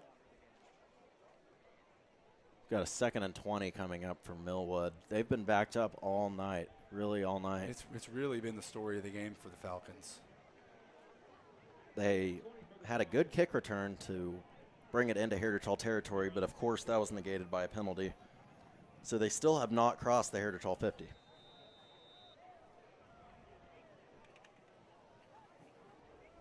See what they do here. Turnbull in the shotgun. He's looking to the right, and that's just a fade ball. That might be picked. That might be offensive pass interference, too. It certainly It should not be defensive pass interference, I'll tell you that. Beautiful play over there by number 22. Carter Counts. Carter Counts was all over that. He knew what Millwood was trying to run there, and I would guess this is offensive pass interference, Ian. And Reeves, it was definitely an awkward hit. I hope Carter's all right after that. That's one of those plays where the receiver turns into the defender, and he's, he's trying to get the DB to not catch the ball. Carter Count's still on the ground here. He took a big shot over there trying to intercept the pass. Let's hope he's all right. Looks like he's up now. We're still awaiting the call on the field. Classy move there by the Millwood sideline. Indeed it is. Can't say I'm surprised, though. No. Darwin Franklin is a real classy guy. For sure. And, Ian, I would say these two programs have respect for each other. Oh, absolutely. I mean, think of all the battles they've gone through the last 10 years. Oh, absolutely. No doubt. And really, in the last, since I was a kid, I remember back when Gerald Jones was the quarterback at Millwood. And that's really dating back. I'm sure some of our viewers at home can remember that game. But I remember watching that one on Cox Channel 7. Wow. Now that's a throwback. The Chargers throwback. went to Millwood to play Gerald Jones. Unfortunately, I think we lost that game.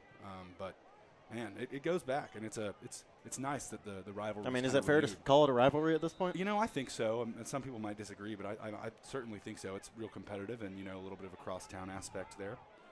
Two storied programs. So Heritage Hall declined the penalty there. It's going to set up a 3rd and 20. Let's see if they just throw it up here. Looks like a screen play for Davis.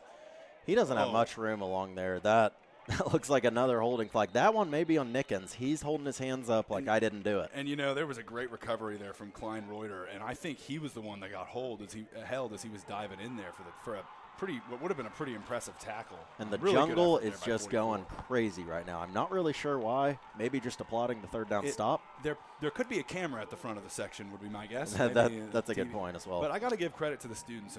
They're really showing up, and not to call out some of my classmates from back in the day, but our classmates did not do as good of a job when we were in school, Reeves. Well, so it can only get better. I hope our former classmates are at home watching. It's all about the seniors setting that precedent, For sure. Showing up every game. Kudos to the students is all I got to say. No doubt. And when those underclassmen see the seniors in the front line, they want to do that when they're seniors. So it's just all about passing it down. Looks like we got 4th and 16 here for Millwood, and we got a Chargers poised here for really good field position. Zaire Fisher's back to punt. He's had some decent punts tonight. Watch out for Jordan Harris here on the return. If he can – looks like a fair catch and an awkward catch. That's not one I don't think Heritage will be too happy with him catching, but nonetheless, he does bring it in. And, the risk pays off because we got the great field position. He's probably sick of seeing those bounces that have been happening all night. Seriously, I think he wants to return one. Oh, yeah, I think he's ready. I hope we get to see him tonight do one. Heritage Hall setting up shop in Millwood territory, and they've got a chance to go up here by 30-plus points before the halftime, which that's a shocker here. If you would have told me that before the game, Reeves, I would have been surprised for sure. Play action deep look here. He's just going to chunk it for Harrison. He might have him. Oh, man. Oh, my gosh. That was watching Jordan run under that ball. He laid it out there, and it was whew. Off the initial pass, I thought it was an overthrow, but it turned into a perfect ball. Jordan Harris really covered some ground there. Whew. His speed on the outside is breathtaking. He's like a blur. 1 second, he's at the 20-yard line, and then all of a sudden he was at the 10-yard line in a flash. He's really been fun to watch the past few years. And all the talent we got on the offensive side of the ball. You talk about, obviously, you start with Andy, but then you've got Rashad, you've got Gerard, and obviously Jordan. It's a lot. Oh, wow. Oh, way to stay on your feet there, Andy Bass. It's still going to be a little bit of a gainer, but great job to just – looks like it's going to be 3rd and 8 for the Chargers. Great job to just get it in front of the sticks there, because that was setting up to be a loss of yardage. Just under 5 minutes left here in the half.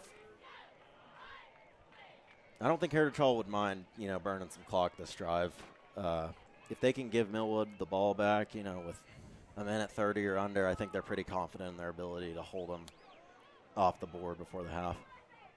Certainly would be good to get a touchdown here. Just to 3rd and 8 for Heritage. Yourselves. Going to do another play action pass. Over the middle's open, and that's complete. Great pass. Carter Knowles on the catch. Through the middle there. Number 8. Carter Knowles has been all over the field tonight. Ian, I have a feeling that's not the last time we're going to say his name tonight. No doubt.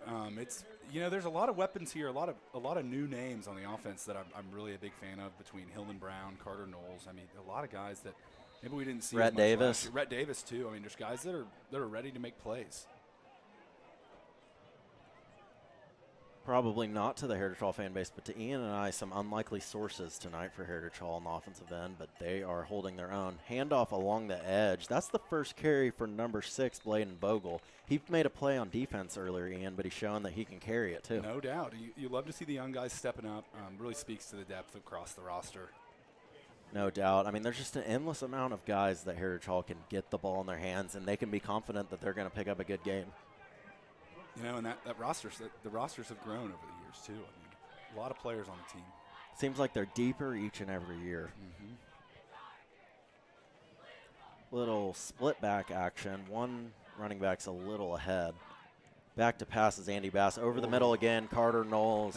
We just said it. That was nice. We just said it. We're going to hear his name a lot tonight, and he catches another ball over the middle. And, you know, that was a really impressive throw by Andy, too. I think that was really slid it in that window. And he stepped up in the pocket. And great catch by Carter Knowles, too. Showing that he's a guy that, hey, he'll use his legs, but, Ian, he'll also stay in the pocket and deliver that ball. For sure. Number 9 is the tight end. That is Hillman Brown. We're going to get another motion for Rashad Smith. Oh, and a fumble, and Millwood almost got it. Yeah, I think they're going to get it. Get the ball. I think Millwood's going to recover that. Oh, that's a tough break for the Chargers. Millwood football, and maybe that's the turn in this game they have so desperately coveted. And that's recovered by Jacob Johnson. That ball was live for a little bit, Ian, and it looked like just a little miscommunication on who was going to keep it. For a second there, it looked like the Chargers were maybe going to recover it. So a turnover there for Heritage Hall. That's one apiece for each side now. Millwood threw an interception earlier. Heritage Hall with the fumble now. So the turnover margin is even, but Ian, the score is not even. No, it is not. It's been pretty one-sided, but a lot of football left to be played. And a touchdown before the half for Millwood. I mean, you could argue they're still in this game. Turnbull going to hand it off to Davis again. Man, he's been their workhorse tonight, especially with Levine being out tonight.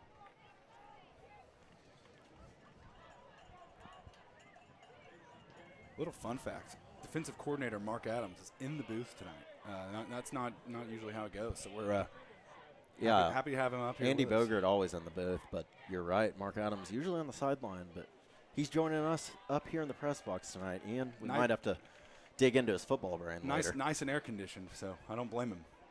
Turnbull back to pass. He's looking over the middle, but his receiver fell. And, that was nearly picked. An errant throw. It's going to be a hold on the left tackle, number 71, Jamar Threat. He held number 9, Hillman Brown. Ian, here early, it looks like the Millwood offensive line is struggling with our front. You know, and I think it could be a mix of, they might be a little worn down. Some of these guys probably play both ways, and we've run the ball a lot tonight. Never easy to play both ways. You have to be very well conditioned, and you have to be a smart football player to effectively play both ways. That's the truth. So another penalty, man. I mean, this has really described Millwood so far tonight. They've had some good plays, but again, these penalties are just killers. 2nd and 18. Let's see if they do the conservative route or keep throwing it down the field. Right. And the pressure again. Turnbull's going to escape, and he might get to the edge, and he might have a good run here. Up the sideline to the 40, all the way to the 50, down to the 45-yard line. Turnbull showing Ian that he can use his legs for big plays. And, Reeves, it's going to be interesting. I mean, Carter Counts made a big tackle there, but we got 2 minutes to go, and Millwood just crossed the 50-yard line. I think you mentioned that might have been the first time of the game. It is the first time. They did on the kickoff, but remember, it negated with the penalties. So, yes, this is their first time in Charger territory. Let's see if they can take advantage of it, get in the end zone, and get this score a little bit closer. We're at 27-0 right now. About 2 minutes to go. Ian, I don't think they do the 2-minute warning in high school, so we're not going to have to worry about that. They do not. It looks like Turnbull's joined by Lamar Davis in the backfield, who motions out. Throw it over to him. That might be a lateral. That might be a lateral. That's going to be recovered by Millwood, but I agree. I think that was a live ball. We got a pretty good view of that up here in the booth. We did. We had the exact angle you want on a play like that, and yes, that was a sideways pass, meaning it is a live ball if it's not caught. So heads up by Millwood to jump on that, but nonetheless, it is a negative play. 2nd and 12, and Ian, they really want to get in the end zone here before half. They do. It'll be interesting to see if they get pretty aggressive here with under 2 minutes to go, or about a minute and a half. Heritage Hall crowd is letting their noise be known. It is getting loud down there, and it might result in a timeout. By the defense. By the defense. Coach Bogert does not look pleased. I think there's some miscommunication. Former defensive back Chandler Shepard, now coach, he is not happy. He's letting them know. He is not happy with number 12, Cal Welker. I think, Ian, it was on the alignment. I think they were just out of sorts on their alignment there. And though it doesn't seem like a big deal to the fans or us maybe, it's a huge deal to the coaching staff because if you're just one step out of place, it could result in 6. For sure. No doubt. It's important, especially on the defensive side of the ball. Got to be in the right position to make a play. This is likely the last drive in the half, so good timeout there by Heritage Hall. You're probably not going to get to use it on offense. Going to do a quick sponsor read for us. Big shout out to sponsor Hansen Aesthetics, OKC's leading medical spa, offering Beauty Your Way. With all the latest non-surgical aesthetic treatments, visit them at beautyyourwayok.com to schedule your appointment today. ChargerVision would also like to thank Hayes Legal Solutions for their support. HLS primarily handles high net worth divorces, real estate, renewable energy lease negotiations, and estate planning. Located conveniently in Gaillardia Parkway, give them a call at 405-635-5578.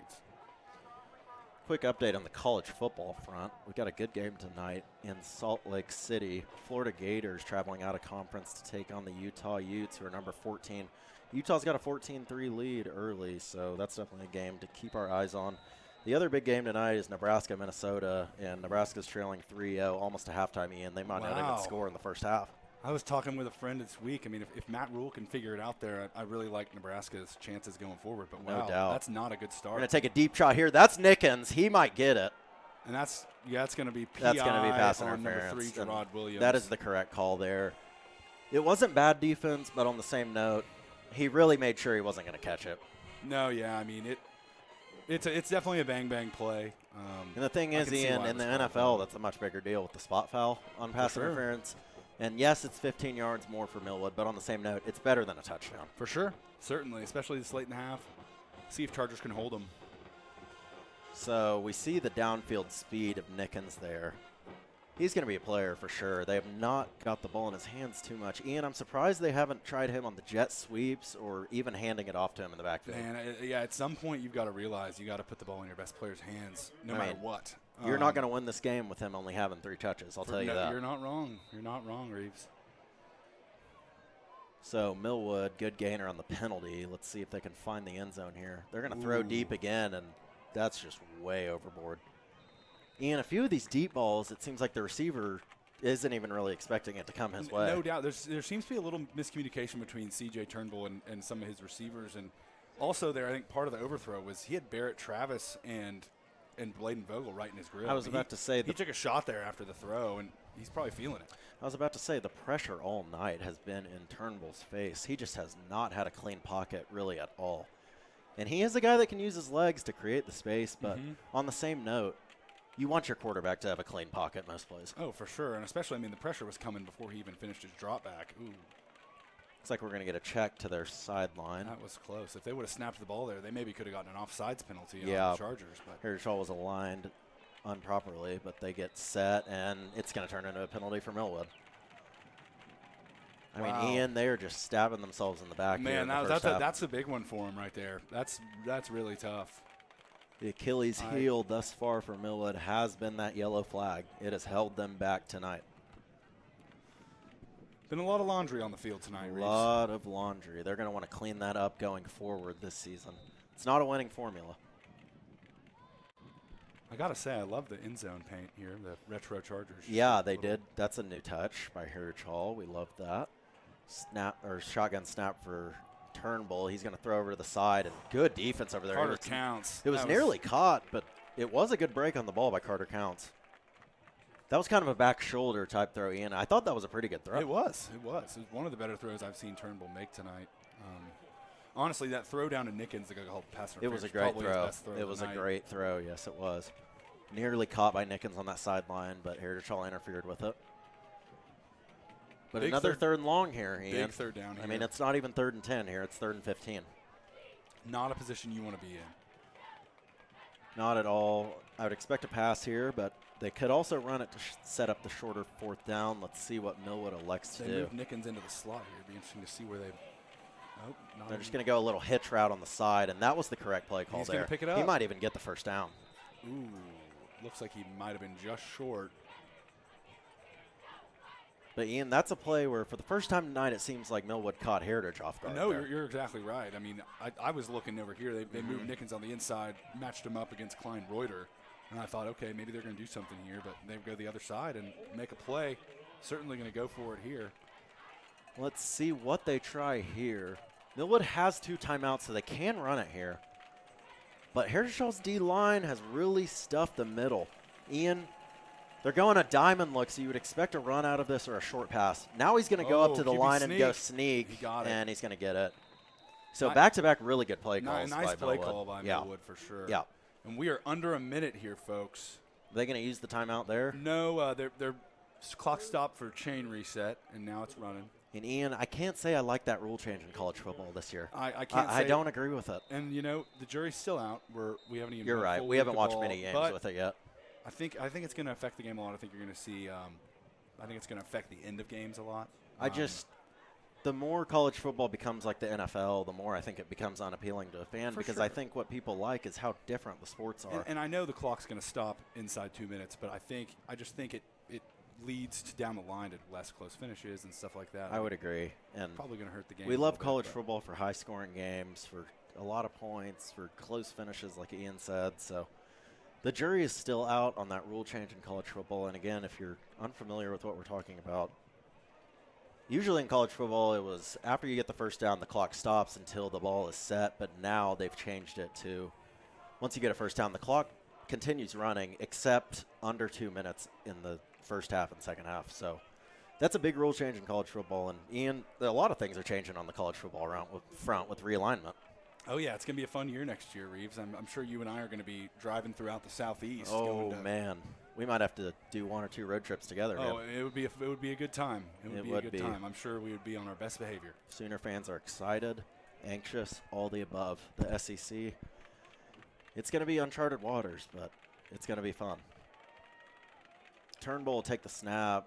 They are going to hand it off. Interesting, but it's going to go for a great gain and another flag. Oh, just killer for Millwood. I think it's going to be on 51.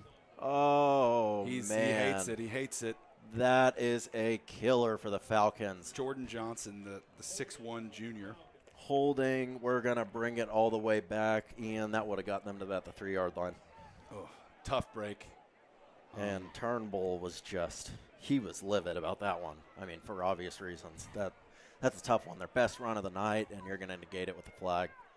Tough play there for Millwood, and again, they are back behind the chains. That could be, I mean, ugh. And this drive, Ian, they have caught Heritage off. That was another play. They caught him off guard with the run. I don't think Heritage saw that coming. No, and it's just, here we are again. This has been their best drive of the day by far, but still, penalties are just killing them. So let's see if they can touch that up in the second half. Turnbull in the shotgun. He has a lone back to his left. He's going to pump fake. It's a sluggo, but he's not open.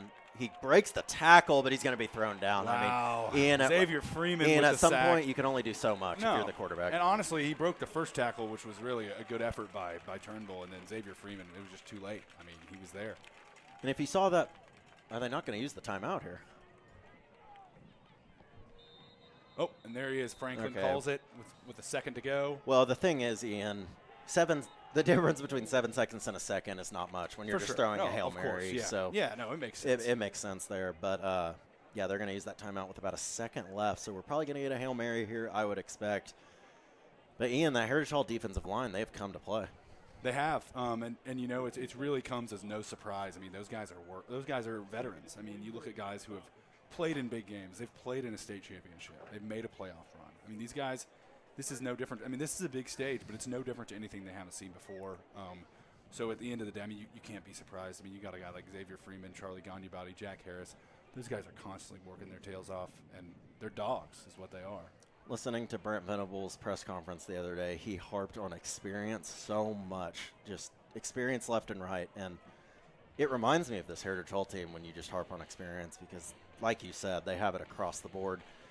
And every level it's important to have experience, but man, high school, I think it's one of the most important, just because those seniors and juniors, I mean, they are so important to the core of your team. For sure. And I mean, that's why we talk about, I mean, we were talking about with Jordan Harris today. I mean, he's a leader for the team. I mean, look at him out there right now. Look at that. That's a good sight right there. He's a leader on both sides of the ball, and you need guys like that to hold the rest of the team accountable. And I think they have that on this squad. It seems pretty evident to me. I mean, I remember hearing a story about, and I don't need to get into details, but I mean, hearing stories about some of these seniors and how good of teammates they are. I mean, it's just no surprise. The stories never stop with that. I mean, doubt. they're a great group of guys. We've got a trips look to the left, a lone receiver to the right. That's Nickens on the outside. Let's see if they just throw it up to the end zone. Herichall's going to blitz here, and he's going to get a good throw out of this. Oh, and they had a chance there to maybe run into the end zone, but drop pass, and Ian, that kind of describes the first half for Millwood. And, you know, it's a good start to the season for the Chargers. I mean, could not ask for a better start than being up 27-0 on a really talented Millwood team. I think Brett's going to be pleased, but, you know, there were penalties. They're still got to clean some things up. I think they're going to hear about it in halftime. Things to work on, no doubt, but a good start on the same note. Heritage Hall leads 27-0 at the half here. They're going to get a quick little huddle up before they run into the locker room. That's going to take us to halftime here, and we're going to be back for the second half, but I think we're going to have some students come on for the Charger halftime show. We'll take it to commercial, and we'll be back. Injuries don't wait. For business hours, now you can be seen 24/7 for sports injuries. Whether you have a sprain or a broken bone, at the SSM Health Bone and Joint Injury Clinic at 13401 Northwestern.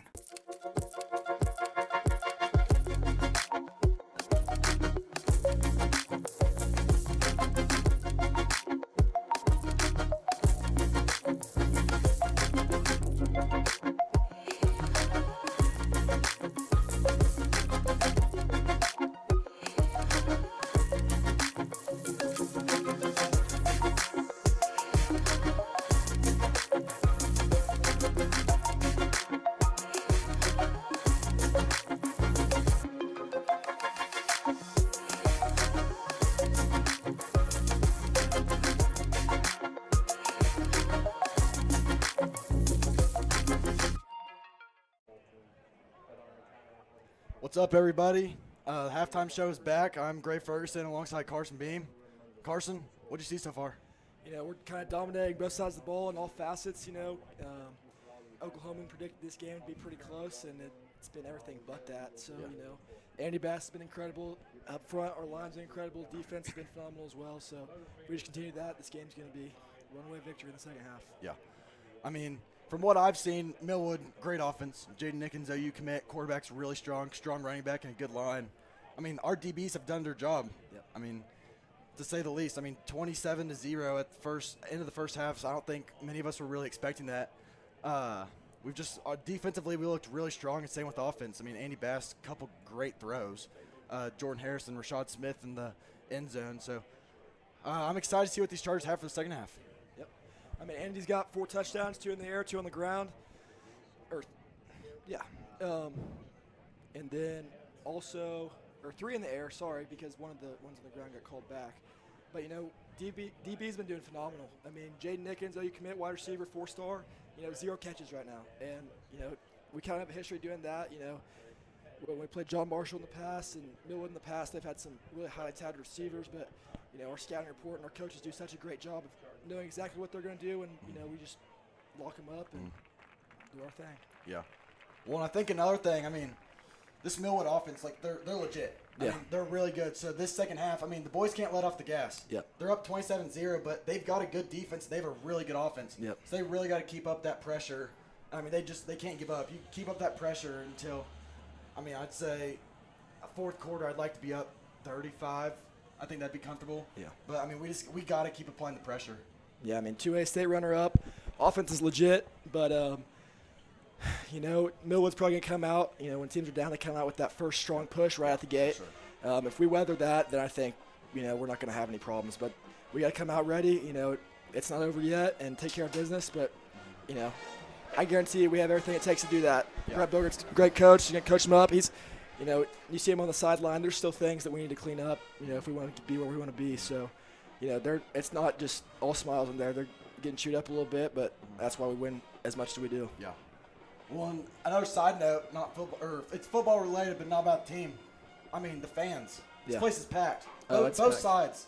I mean, this is the most fans that I've seen on the home side of the stadium, probably since I've been in high school. Yeah, it's the most since we've been in high school. It kind of feels like some of those, like, mid to late 2010s games where this stadium was just packed and rocking, and state championship after state championship. And if we can get back to that, I mean, it's going to be a great year. It's going to be a great future, and I love seeing all these people out here tonight. I mean, it's a great atmosphere. I mean, Millwood side, I mean, there's people. There's everywhere. Oh, I mean, Millwood side's packed. They got a great band, great dancers. I mean, it's just, it's a great night. Yep. And then the student section, they've been getting a little rowdy. Oh yeah. I mean, our voices are a little bit gone, but we still got a second half of football to do. But I think student sections played a little bit of a role into the energy of the boys in the offense and defense. Yep, I totally agree.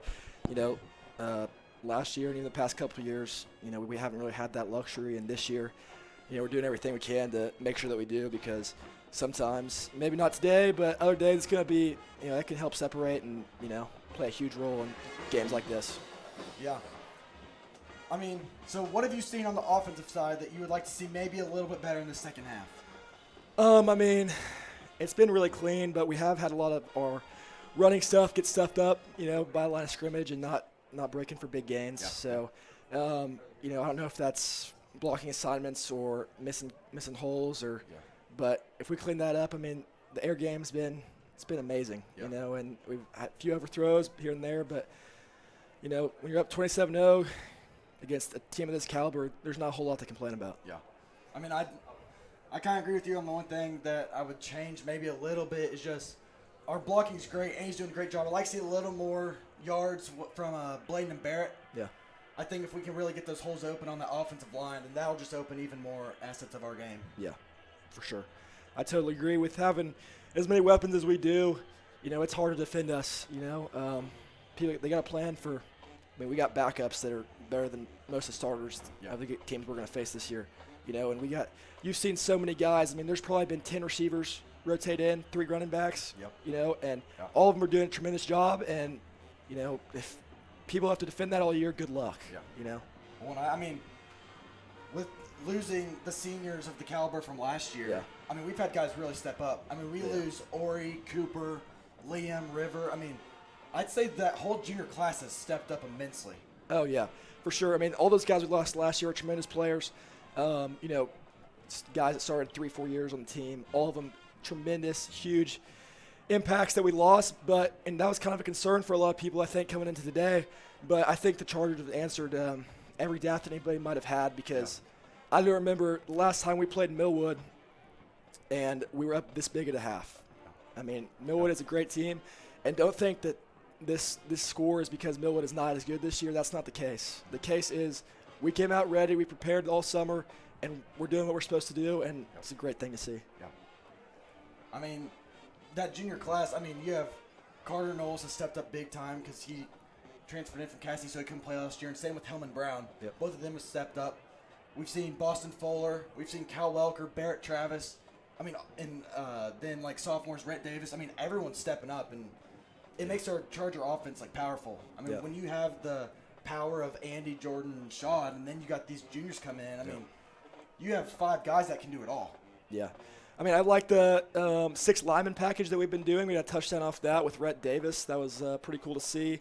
You know, sophomore, you know, great to see that. You know, very hopeful for the future. And then all those juniors, too, have been stepping up. This team is very deep. Like I said, there's a lot of guys standing on our sideline that, you know, go over to the opposing sideline most weeks. They're going to be plugged right in the starting lineup. For sure. We have a great luxury of having all that talent this year, and you know, we just keep doing what we're doing and taking care of the other stuff. I mean, I don't think it's going to be really hard to stop us. Yeah. Defensively, who have you seen stick out in this first half of play? You know, someone I saw stick out was probably Carter Counts, 22 cornerback. He's been on the team mostly as a kicker. He decided this year to, you know, go more into all positions for a senior year, and it's turned out. I mean, he's been out there on offense and defense, been doing a great job. Like I said, him and Gerard Williams on the corners. I mean, you got a 4-star receiver committed to Oklahoma, and he's got 0 catches. I mean, if that doesn't tell you that your defensive backs are doing a great job, then I don't know what will. And then, I mean, it's like it's not on bad throws either. I mean, they have a really legit quarterback, and most of the time they're getting in the air for those 50-50 balls. And Gerard and Carter just playing outstanding. Yeah, I mean, Millwood's had some drops. I'll give them that. You know, we've been doing a great job of containing them. And I think a lot of that goes to the credit. I mean, these guys work so hard. Yeah. I mean, the scouting reports they get are, you know, this thick. And, I mean, they know what the other team's running when they step up the line. And that's a credit to great coaching and great work ethic by our boys. And when we have that, it's, you know, hard for anybody to get anything on us. Yeah, that's what makes this game so fun. I mean, both teams, both are really legit. Both have great coaching. Both teams put in 110% effort. Yeah. So to have this as a week 1 game, it's just fun to see. Yeah, you know, it's always nice to play high-caliber teams in the non-conference because, you know, you want to win them all. You want to go undefeated. That's the ultimate goal. But if you don't win, it doesn't count against you for playoffs and anything that has to do with actual state. Yeah. So, you know, it's getting us primed and ready. It's giving us a challenge. So when we get there, you know, our district it's better than it was last year. But, you know, it's not the toughest. So, you know, a lot of times, and I don't remember the last time we didn't win a district. So, you know, it's getting us prepped, playing these tough teams, the Millwoods, the Clintons, John Marshall's down a little bit, but they're usually really, really good. Yeah. You know, playing those tough caliber teams gets us ready, and that's a big role that a lot of people don't understand, that why we have so much success is because we challenge ourselves, and it pays off in the postseason. Yeah. Well, next week, big game. Just looking ahead, I mean, we got a big game at Clinton. I mean, that's one of the most fun fan bases I've ever seen. Oh, yeah. I mean, the whole town is there. It's electric. You go down into the little dome. I mean, it's awesome. Yep, small town high school football is amazing. Yeah. You know, we're hoping to go in there next week and avenge our only loss from last season. Yep. I know the guys want that one a little bit extra. They do. They do. It'll be a fun game. A little bit of a road trip, but I think a lot of us are planning to make that road trip. Oh, yeah. We're going to try and get as many people out there as we can. Keep the same energy we got this week, you know, and, you know, go support our boys. So look into other Charter sports. Today, cross country, Will Blaylock won the men's division. Yep. I mean, great for Will. This cross country team, they're young, but I mean, they're good. Yeah. They've got some seniors that are leading the team. You got Cal Zenner, Marion Dean, Ethan Laguerre, Will Blaylock. I mean, they're leading the team, and they're a solid team. And then you got softball. Yep. I mean, that softball team's legit. Yeah. 13-2. Yeah, and they played 2 today. I don't know how they did. I'm sure they probably beat Crooked Oak both games. Crooked Oak, not softball. Okay. So 14-0, might probably 15-2. I mean. Yep. So, you know, softball team's been doing great. That's a great turnaround. Yeah. Program's been down a little bit in the past. It's their best season by far, and you know, they're looking really good to make a deep run into the state tournament. And you know, it's great to go and support them too. Yeah. I mean, when you have that dominant of a pitcher in Addie Thompson. Yeah. I mean, it's really hard for it's hard for any teams to get anything going. Yeah. I mean, it's legit. I mean, she's just so legit. And then you got Kendall Beers as catcher, great catcher. And then, I mean, just about everybody on that team can hit. Oh yeah. I mean, got a deep lineup. A lot of talent at the top. Yeah. You know, I think the thing for them, you know, I've been quite a few games, helping out a little bit, some of them too. Yeah. I think the one thing is if they clean up errors, I don't think anybody can stop them. Yeah. I mean anybody. But they're struggling with that a little bit right now, and they still have the record that they do. So if they clean that up, golden. And then the cross country team, also another great turnaround program in charter sports. Been down a little bit. Coach Chamney took that over, came in, did a phenomenal job. Yeah. You know, a lot of senior leadership, gets the guys into it, gets the guys and girls to love it, you know, and have a passion for their sport. And I think that's the big difference why they're having so much success. For sure. And then you got volleyball. Yeah. Big game Tuesday. Yep. Cassidy. At Cassidy. First time we've played them in years. And anything. Yeah, so, I mean, since they're back in the OSSAA, it'll be a big game for sure. That volleyball team, they've had a couple tough losses, but they've got, some great potential. Yeah, they got a lot of talent. They're really young, too. Yeah, so very young. You know, you see a big turnaround at the end of the season, and next year there's a lot to look forward to. So there's that. And then Cassidy, you know, at Cassidy Tuesday, everybody should show up and support that. Yeah. You know, first time we're playing Cassidy anything in a long time, and, you know, we're starting to play them on some other sports, too, this year as well. I know we play them in baseball in the spring. They're in our district, and, you know, great to get that rivalry.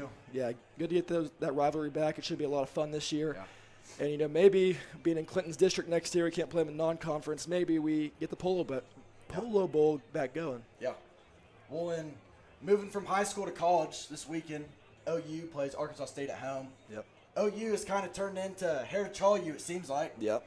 I mean, you have Gavin Freeman. You have recently committed Andy Bass. Yep. And then River Faulkner and Cooper Cooks. And it'll be fun to watch them play in the next few coming years, and especially Gavin this year. Yeah. Gavin's going to get a lot of time this year. It's going to be really fun to see him play. You know, I'm not a big OU guy myself, but, you know, when you got someone you played with on a team, you know, you learn to like him a little bit more, and you get a vested interest in it. And it's going to be amazing to watch him do what he's going to do this year. You know, recently got put on scholarship. You know, Venable's interview saying that he's been the best receiver to spring practice. Yeah. You know, if a coach is saying that on a team of that caliber with all those recruits, then you know he's been putting in the work, and the results are going to be something fun to watch. For sure. And then Oklahoma State, do they play Saturday? Yeah, I don't know if it's Friday or Saturday. They have several Friday games this year, but they play Central Arkansas. Should be interesting to see a new quarterback going in there, and then got Ori Walker. Yeah. Ori Walker on the team this year, so it should be interesting to see what he can do, and you know, in the future especially. Yeah. So we've got a couple minutes left till halftime's over. Beam, what do you want to see from the Chargers this second half, offensively and defensively? Well, kind of as a whole, what I want to see is coming out with energy, not letting this lead kind of get to our head and coming out soft like we've already won something. You know, if we bring that energy hard the second half, which I know the coaches are harping on in the locker room right now, if we do that, I think it's going to be a runaway. Yeah. And then, you know, offensively, I'd like to see the run game get going a little bit more. Defensively, you know, we have given up some bigger plays here and there. If we just limit those, you know, I think a lot of that's just because getting into the not new system, but, you know, so many defensive guys lost all the linebackers. You know, all the linebackers and Spurs are new this year. And so getting those guys accustomed to the system and playing every down instead of, you know, coming in a couple times a game. Yeah. It's a big jump, but they're holding their own against one of the best teams in the state, especially small town football. And, you know, I'd just like to see them improve a little bit more, but, you know, they're doing a great job right now. But, I mean, the thing to think is, I mean, if you're Millwood down 27-0, I feel like in that locker room, the first thing you're telling them is you've got to bring the energy, which they will. Yeah. I mean, every year, the Millwood Falcons, they bring the energy. They do not give up, ever. So our boys just got to know. I mean, they got to know and be ready to play. Yeah. I mean, we've got 3.5 minutes left, and the Millwood players are already heading back out on the field to get some practice in. So, I mean, they don't give up. I think if they can really get that pass game working and get some big runs, their quarterback is really fast. Yeah, I mean, they have the talent to, you know, make this a game again, but we got to come out with the energy, weather the storm, and I think we have everything to do that. So I'm not too worried about it. What are your second half predictions? Final score prediction, how about that? Final score prediction, I'd probably say 49-7. Okay. 49-7, maybe 56-7, depending on how long we leave the starters into the fourth. But, yeah, I'm really excited for the second half and see how everything goes. Yeah, I mean, I'd say the first 3 offensive drives for Millwood are just the most crucial. And same for Heritage. I mean, if Heritage scores all 3 drives and Millwood scores, then we still got that 27-point lead. Right. But, I mean, if you're Millwood, you've got to come out with that energy. You've got to come out with that fight and power. Yeah. I mean, I think they will, but, you know, I wouldn't put it past our boys to either. So I think we're going to weather the storm. They're going to come out with a lot of energy. We're going to keep lighting up that scoreboard, and it's going to be a nice Charger victory on this Thursday night. Yeah, one thing I'm seeing from the stands, I mean, it's 27-0 right now. Not really too close of a game, but everyone's staying. Yeah, everyone's still here. Kind of speaks to the culture we got. You know, there's so many more people here than in the recent past. Yeah. And it's just awesome to see. I mean, it's truly, truly amazing. And I know our boys really appreciate it too, so we should keep this up the whole year and be a great season. I mean, it's great from the Millwood side too. I mean, everyone's here. Everyone knew this was going to be a great game. So I think they just wanted to come see a great game, great Thursday night game. There weren't many of them. Weren't many Thursday nights, but I mean, this is a phenomenal game so far. All the news stations are here. Eddie Radosevich is here. I mean, everyone's here to have a great time, and I think everyone's having that. Yeah, it's probably the most media I've seen on the sideline and in the stands in a game in a long time, and you know that speaks to the guys who got on our team and some of the guys that got on their team. But you know, it's going to be a great year. We got the talent to do everything, the goals we want to achieve. We got everything to do it. We have all the pieces, and it's our goal ball to lose. Yeah. Well, we've got the Chargers heading back on the field. That'll wrap it up for the halftime show. Thank you, Carson. Thank you. Let's have a great second half, Chargers. Oklahoma City, I'm Miles Perry, and I want you to tune in to my show, Super Prep Live. Super Prep Live takes an in-depth look at the Oklahoma high school student athlete and what makes he or she become great at what they do. Super Prep Live can be heard on OKC's CBS Sports Radio 105.3 and Instagram Live. Make sure you tune in and learn about the next great student athlete on Super Prep Live with me, Miles Perry.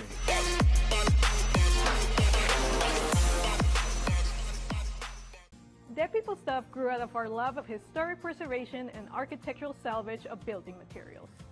Whether you're looking for doors, light fixtures, hardware, reclaimed lumber, statues, plants, or home decor, Dead People Stuff is the perfect piece for your next project. And the Dead People Stuff family is growing. Come check out our 40,000 square foot compound featuring a brewery, barbecue, tattoo shop, barber shop, and a cat cafe. We pay you cash to haul off your trash. Help us save history one piece at a time. Tight quarters around here. We are back here at Pop Murray Field on the campus of Heritage Hall. It was not a very close half, but it was a fun half. We saw a lot of highlight plays. Heritage Hall leads Millwood 27-0. We're about to get underway here, doing some pre-half stretching lines. Ian, dissect that first half for me a little bit. What happened? What I would gave the say Chargers as we're the lead? sorry guys, we're rearranging here in the press box. But I would say I would define that first half. There was some undisciplined football played, I would say, by Millwood. But also I think Heritage had some penalties early that they hopefully get cleaned up in the second half. But I would say Heritage's playmakers. I mean, they got the ball in the playmakers' hands. Andy Bass made a lot of plays in the first half. We saw Jordan Harris make some big plays in the second half, which is no surprise there. I mean, like we talked about early in the game, he's a bona fide leader. I mean, he's kind of a general of the team along with Andy Bass. Those guys, you can tell, are kind of it's their squad. And even then, I mean, you saw guys like Carter Knowles, who I think is really bursting onto the scene. He made some really good plays there in the second quarter. I think we're going to see a lot of him over the coming years for Heritage. Also really impressed with some of the defensive players, I think. Pitching a shutout in the second half in the first half is no small feat. So I think it's something to hang their hat on for sure, especially against a strong Millwood squad. And I know Millwood's without a few playmakers. They were without Jaden Nickens in the first quarter. They don't have Miko Levine at all tonight. But still, I mean, there's a lot of talent on that side of the ball for Millwood, and you can tell. I mean, I'd say it's no small feat to hold them to a shutout in the first half. Something I picked up from Heritage Hall in their offensive series, it seems like each drive they're almost featuring a new player. So, that first drive, it was heavily handed off to Barrett Travis up the middle. Then they kind of started mixing it up. They were finding Rhett Davis. You talked about Carter Knowles. It seemed like that one drive, he was the go-to receiver. And then number one, Boston Fuller, checked in one drive, and he got 2 or 3 targets. So it kind of seems like each drive they're trying to get a new guy mixed in. No doubt, and that just shows the depth, the team depth that they have on the offensive side of the ball. I mean, they've got a lot of weapons, and I think it bodes well for the future of Charger football. I mean, you've got a lot of guys getting involved. I mean, even Boston Fuller there a little bit later. It's encouraging to see, especially as a Charger fan. That first drive for Heritage Hall was just crisp and picture perfect, and they ended it off with a great touchdown play. Earlier in the drive, they had rolled out to the right and stuck on that right side of the field, but on this touchdown play, they rolled out to the right, threw it back left to the tight end, who Millwood did not expect him to slip out for a screen. He's able to get to the pylon, score a touchdown. Yeah, that was a big play by Rhett Davis. And Ian, it seems like Brett Bogert has the right play drawn up for every sequence. No doubt, and I mean, that script that he had early on was really strong, I think, and it kind of made me laugh because I look back, I had to go into the coach's office at halftime and apologize to him because I accidentally compared him to Lincoln Riley, which I meant it as a compliment. I don't know that name. I had to go clarify that to him. I was like, oh, after it came out of my mouth, I was like, oh, geez. Well, if you're comparing their offensive abilities, I think he will take the compliment and run with it. But no doubt. It was good. He gave me a little grief at first, but he understood it. I had to clarify it before because I know they go listen to the coaches go watch the broadcast after the game. So if we say anything wrong, we're certainly going to hear about it. I know Cooper Cloud's been in my inbox all game long, telling me what I've said wrong, and that's classic. Thanks for watching, Cooper. Appreciate it. Hey, Very interesting first half here, 27-0. This second half you really want to see Heritage Hall start to mix in even some guys that haven't even played that much. Maybe get them some playing time for this second half. I would guess it's going to be a run-heavy package for Heritage Hall this second half, probably just wanting to get the clock churning, get out of here with a victory. The more you throw it, the more you leave it open for opportunities of interceptions, turnovers, stuff like that. Brett Bogert's a very experienced coach. He knows how to coach an offense very well, and I expect him to keep it on the ground this half for the majority, but they'll still air it out a little bit. Little quick trip around the college football world as we get ready for kickoff. NC State leads Connecticut in the third quarter, 17-14. Yep. Nebraska's down 3 to Minnesota at half. And Utah leads Florida 17-3 at halftime. That is a surprising score. Probably would have taken Florida State 5.5, but ooh. And Utah scored on the first play of scrimmage from that game, or their first offensive play. Is about a 75-yard bomb down the field. If you haven't seen that play, go look it up on Twitter. It was beautiful. Pooch kick to get our second half started off here. It's going to be Davis on the return. He's going to go along to the left. Scratch that. That's Thompson on the return. And it's a great return out to the left, and he might take this. Oh, there he goes. Oh, he steps out. Ian, I started to look down at my score sheet for a second, and he was off and running. Fortunate break for the Chargers there because Xavier Thompson, you can tell he has speed, and he was ready to roll. I mean, he's got some burners, no doubt. Good return to start, but they're still not going to be across on the Heritage Hall side. They're going to start at about their own 45. Good field position, but Ian, if Millwood wants to get back in this game, it's going to have to be some quick scores. No doubt. They're going to need to make some big plays, and honestly, they're going to have to make some plays on the defensive side of the ball. They do. As you've said earlier, Heritage leads the turnover battle right now. If Millwood finds the end zone, I would expect they stick to that onside kick formula that they started the game off with. Already down 27, you guess they're chasing possessions at this point. Nickens is the receiver in motion. They're not going to give it to him. That looks like a broken play, Ian. And that's going to be It does, and I got to say, I do like just if you're Millwood, getting Nickens involved closer to the middle of the field. Because like earlier, they threw that hitch route way outside across the field, and Turnbull just doesn't have much protection. You make a good point, because if he's just standing out on outside the whole game, you can guard him like that. I mean, there's going to be plays he makes, but you're right. If you get him into motion, put him in the slot, different things, then it makes the defense start thinking about where's he lining up. We got to find that guy. For sure. It's all about matchups for a guy like that, I'd say. He's going to line up in the slot here. Let's see if Millwood can exploit his matchup on the linebacker. Running back's going to flip sides. Nickens is going to motion again. They're just going to give it up straight up the middle here, and that's not going for much. Oh, and I think they're going to get Heritage for a horse collar there. That's unfortunate. Looks like it might be a face mask.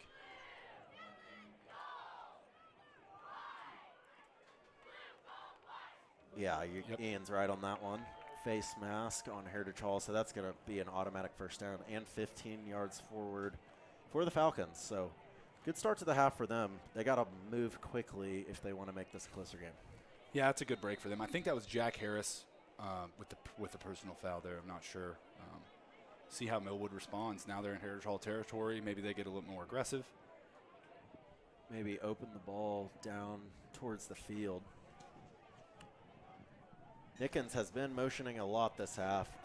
He's going to motion right, then catch it right, and that's going nowhere. Heritage Hall swarms that play.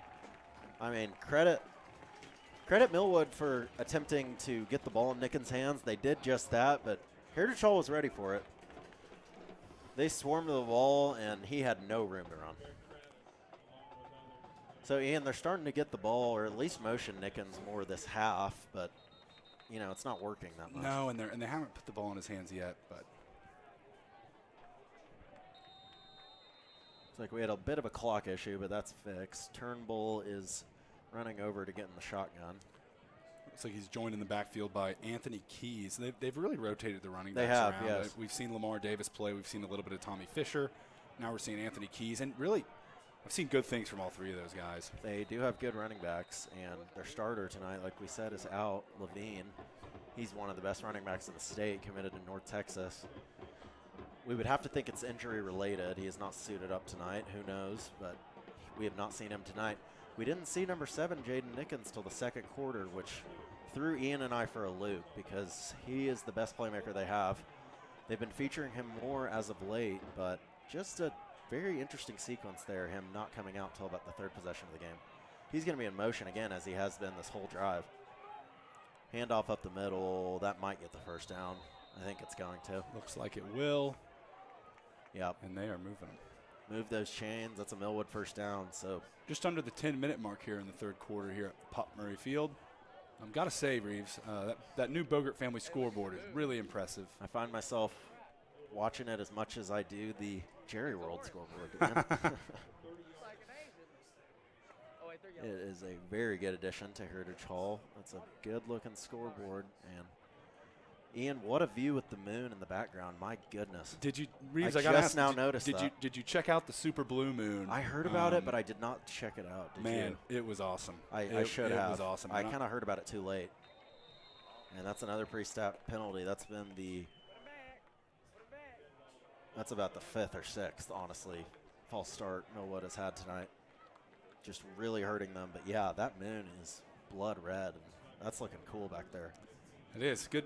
Hey, it's a beautiful night in Northwest Oklahoma City. Beautiful night. Can't beat it. Even better night for football. No doubt. Happy to have this 2023 season underway. This is week 1.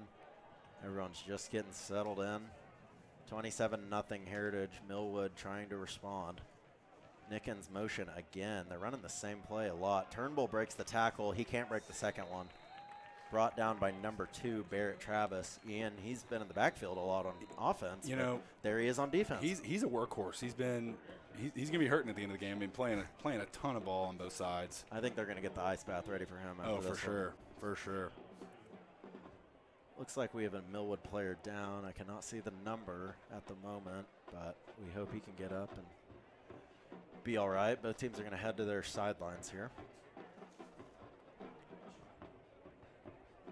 Want to give a big shout out to sponsor Hanson Aesthetics, OKC's leading medical spa, offering beauty your way with all the latest non-surgical aesthetic treatments. Visit them at beautyyourwayok.com to schedule your appointment today. Do a quick school promo as well. Got to give a shout out to our great Charger students. A new group of seniors is leading Charger volleyball this season. Kat Chrysant, Leah Hughes, Deborah Covarrubias, and Ashley Latch. The Hall is once again battling a gauntlet of powerhouse programs under the direction of head coach Dana Schwab, class of 2007. The Schwab squad is 3-6 so far, but 2 of those losses were 3-2 in narrow deciding sets, so they're hanging tough. The Chargers always seem to play their best volleyball late in the season, so stay tuned as they build to a strong playoff run. Senior night is September 14th at the MAC and should be broadcast by our crew as well. Onward. Yeah, Dana Schwab, she's a great coach. Was also a great player for the Chargers as well. Definitely. You just love when those former players find their way back to coaching at Heritage. Definitely a Charger legend. You just love to see those stories. So many people in this Heritage community have just stuck around throughout the years, and that's what makes it such a strong community. Looks like a new quarterback, Ian. Who we got here? Number 12. That's Josiah Woods. He's going to throw a screen here in the middle, but that's not going to work. Not sure what happened to Turnbull, if he was shooken up or what, but it is a new quarterback, Josiah Woods. Both quarterbacks from Millwood, tall guys, you know. Very tall, yeah. I'm surprised we haven't seen more of the QB designed run tonight. For sure. That was usually a Millwood staple back in the day. I remember my senior year, they beat us first game of the year. We went on to win the state championship, but Millwood had a great team, and they beat us in week 1, and it was played at Taft Stadium, and it was a heavy dose of QB runs. I remember that game. Who were some of the good players on Millwood that year? Oh gosh, Major was already at OU at that point, right? Yeah, Major was at OU. Did Devontae Lee go to John Marshall or Millwood? I'm forgetting. I think Millwood. I'm embarrassed. I'm embarrassed. I think he went to John Marshall, but I'm embarrassed to say I can't remember. But he was a stud. I mean, he was a great player. He's one of the better players I have ever watched. He went to Nevada, yeah. And he had a good career at Nevada. He had a very good career. Stayed there all 4 years, which is uncharted territory for the new level of college football. Everyone seems to find a new home in the transfer portal nowadays, but got to give the man credit for sticking it out at one school. So 4th down here, and it's 4th and long. 4th and long. I mean, once again, they're behind schedule. Reeves. Yeah, I mean, it's 4th and 14 here. I mean, with a backup quarterback, this is a tall order. And we've got a flag coming from the defensive backfield, which is interesting. Oh, delay game. Delay of game. Hey, this thing says I only have 37 minutes until. Just costly penalties, and you wonder, Ian, if they just elect to punt at this point. God, I can't imagine just being down 27-0. But yeah, this feels like a drive you have to score. But on the same note, I mean, 4th and 19 here. This is no easy conversion.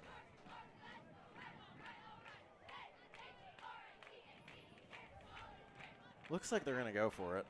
This could be a punt formation, just a little pooch punt, but I think he's going to go for it here. Yeah, it gets a little closer. I think, yeah. Chargers just bringing 3, as they should. Go over the middle. He's got him. Oh, and that's Nickens. First and catch now of the game. We see the ability from Jaden Nickens. 4th and 20. And Ian, that seems like a guy you want to cover on a 4th and 20. Yeah, I would assume so. A little bit of a bust in the secondary for Heritage Hall there. There's just no one in the middle. That had to be a coverage bust, and Nickens finds the middle of the field there for the 4th down conversion. So, Ian, this is the closest Millwood's been to scoring all night. They are knocking on the door, Reeves. See if they can get in the end zone and make this a closer game. Handoff on the outside to number 4. That was a really good cut, and he might find the end zone. Xavier Thompson just about getting a first down there. Great run by Thompson.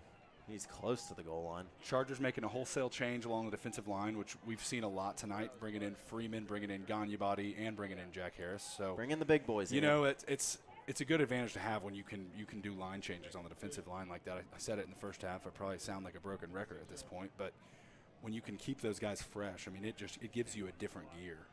No doubt, yeah. Gonna get a little motion here, maybe just setting up the play. Randall is still the QB, or excuse me, Woods. Handoff up the middle to 22. Big hit, but he is gonna have the first down, so it'll be a 1st and goal to go, and they're about from the 1. So Ian, I mean, they should punch it in here. They probably should, and you know, Millwood's a talented club. I mean, they're gonna get on the board. Yeah, you know, it's something you expected. Obviously, Heritage Hall shooting for the goose egg, but on the same note, it's hard to, hold a team of this caliber off the board all night. That could be true, but that is true. But knowing Coach Mark Adams, I have a feeling he's not going to be too happy about the result. Let's see if Keys will get the handoff again. He will. He will find the end zone. Millwood is on the board here in Oklahoma City. 27-6 our score. So Millwood, good drive out of the half.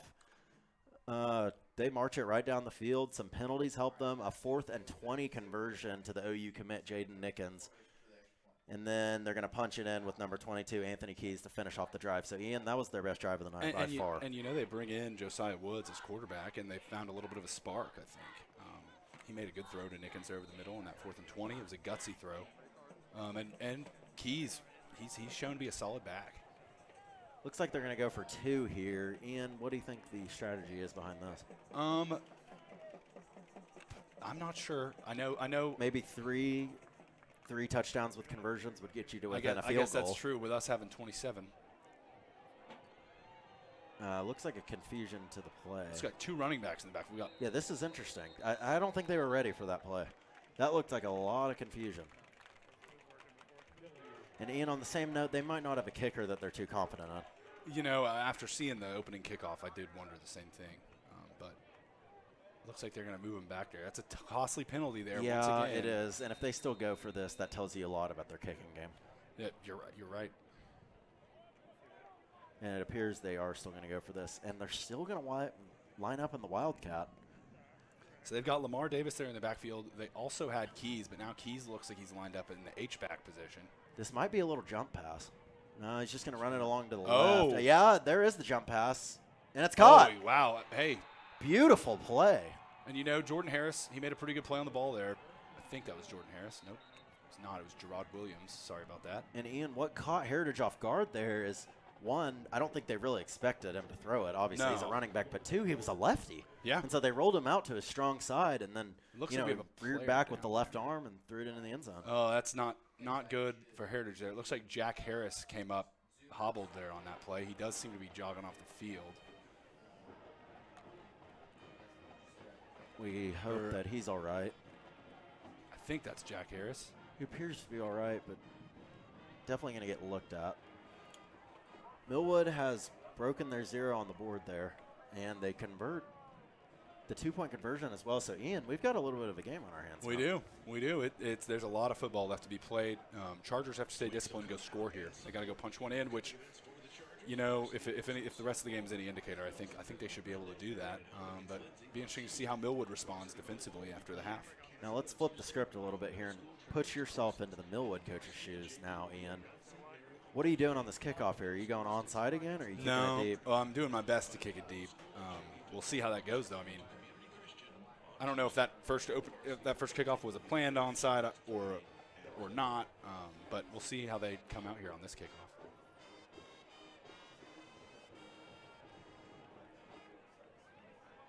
So Millwood's able to get on the board here. We have a 27-8 game, and again, we apologize for the clock not being on the scoreboard here tonight, but we will continue to update you. There's about 6:22 remaining in the third quarter. It's been a great game tonight. We're happy to have football back. I think everyone is here tonight.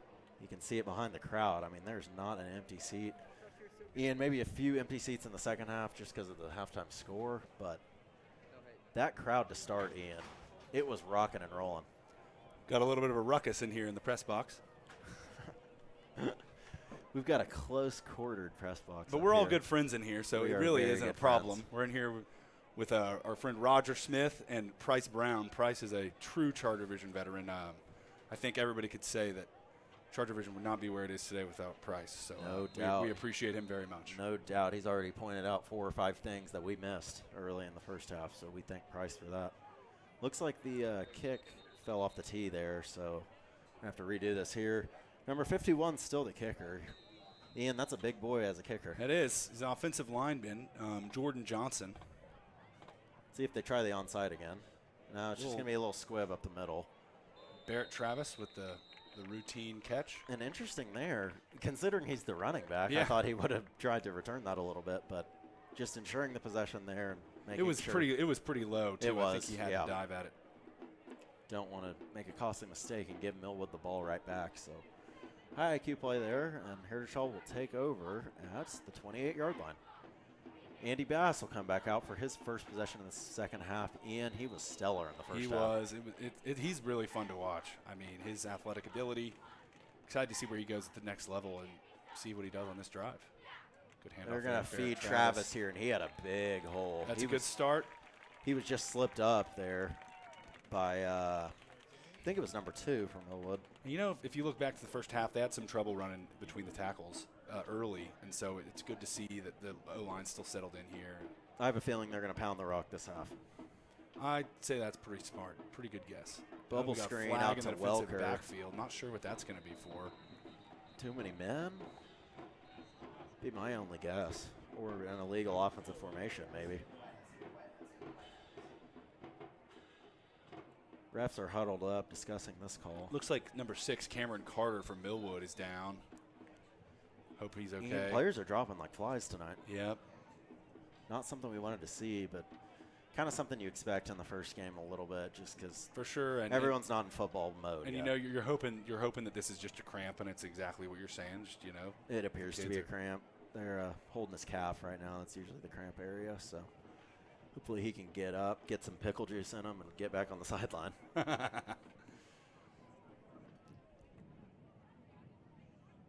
Still confused as to what the flag was. Substitution. Legal substitution on Millwood. So let's see what Heritage elects to do on that one, because they did have a nice gainer on the play. Looks like Carter is up and moving on his own power. A little bit of a hobble. That appears to be a cramp, in my opinion, though. But yeah, that's if it was a serious injury, I don't think they'd be letting him hop off on his own over there. I was gonna say he is really hopping over to that sideline. Well, glad to see that he looks to be okay, and that's just a cramp. Certainly hope so. 27-8 our score here. Millwood scored their first drive of the half, making this a 19-point game, but Heritage Hall's driving again, and they've got a 1st and 5. Millwood has not really been able to stop the Charger attack. Nickens comes in at safety. Empty backfield here for the Chargers. Motion Jordan Harris. Yeah, Harris has been in motion all night. We're going to do a QB power up the middle, and that worked perfectly. Ian, credit the offensive line on that one. That's a good play design too. Motion Jordan Harris outside, kind of moving the defense's eyes, getting those linebackers confused. Yep. Both sides tonight have used the motion to their benefit. Millwood, it's more of the jet sweep look for them on the motions. On Heritage Hall, it's more of the misdirection. But they have swung it over to Jordan Harris on that motion 2 or 3 times. So, I mean, Heritage Hall can do – they can run any play they want. I mean, they have a plethora of plays and ways to get their playmakers the ball.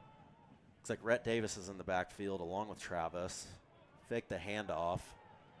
Andy Bass going to roll over the edge. Now he's going to try to throw. That's up in the air and caught by a lineman. Heads up catch by my guy, Fast Eddie Johnston. Is that illegal? I'm not sure of the rule on that. I don't think it is. I didn't think that was illegal, but the ref threw the flag. I mean, let's see if they pick it up. I thought if the ball was tipped, anyone could catch it. I might be wrong on that, though.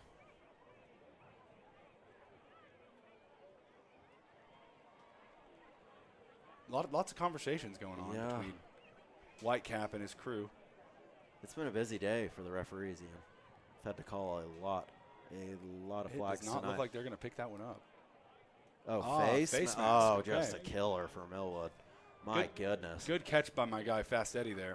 My goodness.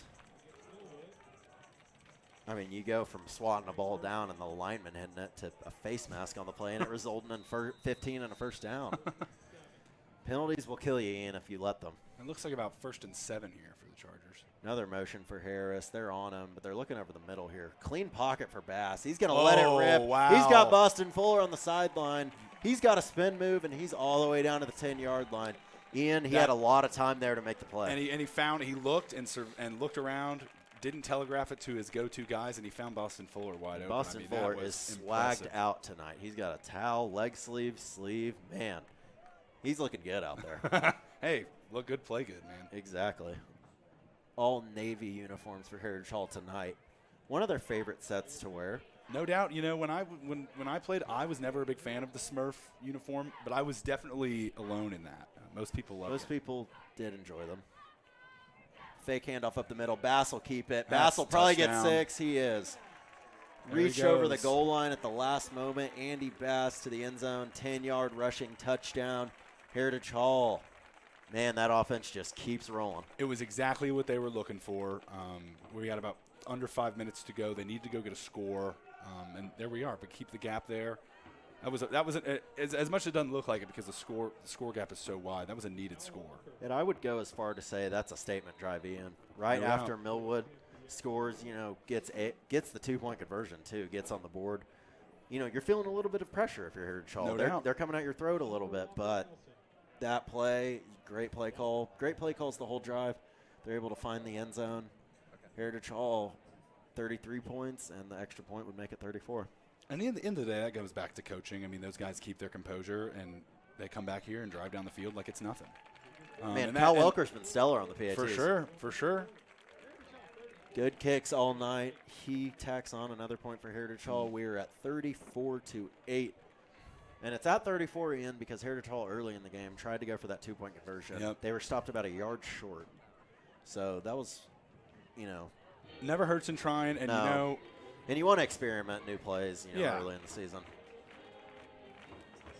Wow. Last season, our good friend Price Brown just clued us into a great stat. Last season, Cal Welker, who has been nails on the PATs tonight, is 31 for 31 extra points last year. That's pretty impressive. And Ian, I'm getting some word from one of my good buddies watching the telecast. Marcus Major was a senior at Millwood that game. Wow. I was talking about. And I also got a text. I didn't know if it was worth correcting you, but since we're talking about it, Cooper Cloud tells me that game was at Millwood and not Taft, which, if you disagree with him and would like to kind of rebut him on the air right now, you're more than welcome to. Sorry, say that again. It's all good. I was glued in on something else. We'll go back to the action. That's funny.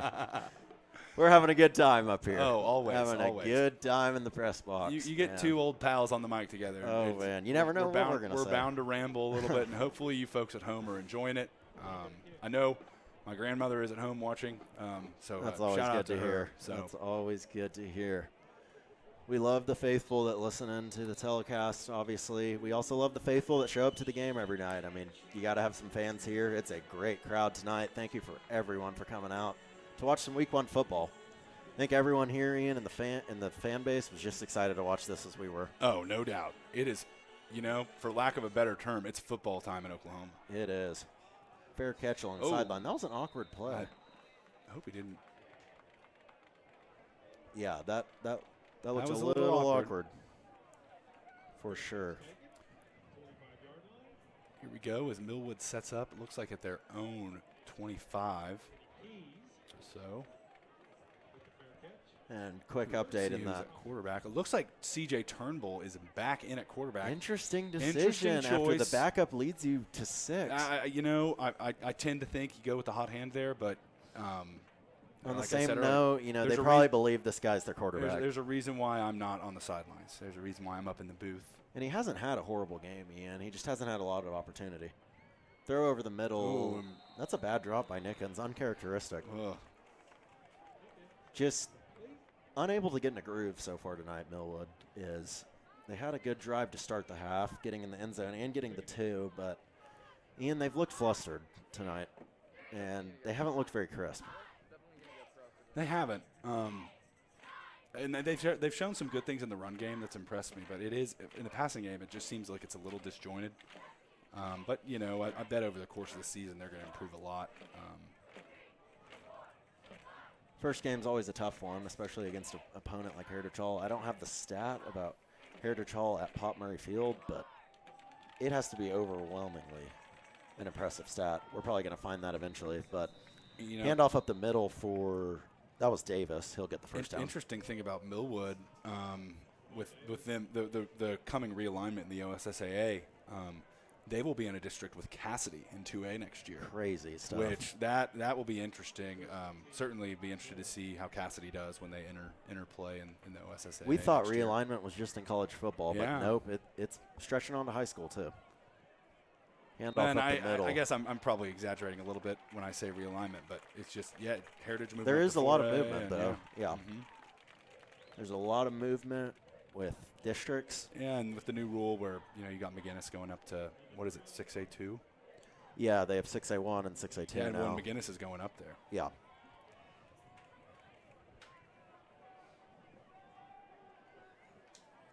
So Millwood split back set here. They're going to do a motion as they have all night. Back to pass is Turnbull. He was looking deep, but it wasn't there. Now he's going to go for the running back on the sideline, and he airmails it. Out of bounds. Good defense by the Chargers. I mean, Ian, Millwood's trying a lot of these double move type plays downfield, but we're staying back on it. We're not biting on the fake. And that it's discipline. And that's kind of been a trait of a lot of Heritage Hall teams over the years, really. Just discipline play, high football IQ. And it's showing tonight. We talked about Chandler Shepard on the sideline. Remember how great of a cornerback he was. He was. Receiver, obviously, too. And since he's a friend of mine, I don't know if I want to inflate his ego either, so I might just keep my mouth shut on that one. But he was quite the player for the Chargers. That's a good point. Blake Adams down on the sideline, too. Back to pass. Another screen play. Davis has been a hot commodity tonight. Defense is swarming him, though. I mean, he's cutting back. But great cutback. He might have some room. That's just good ability from Lamar Davis there. Just a jitterbug back there. I mean, great. Made something out of nothing there. But as I was saying, Blake Adams on the sideline, too. One of the best QBs we've had go through Heritage. As you know, he was your quarterback. He was my quarterback. Mm-hmm.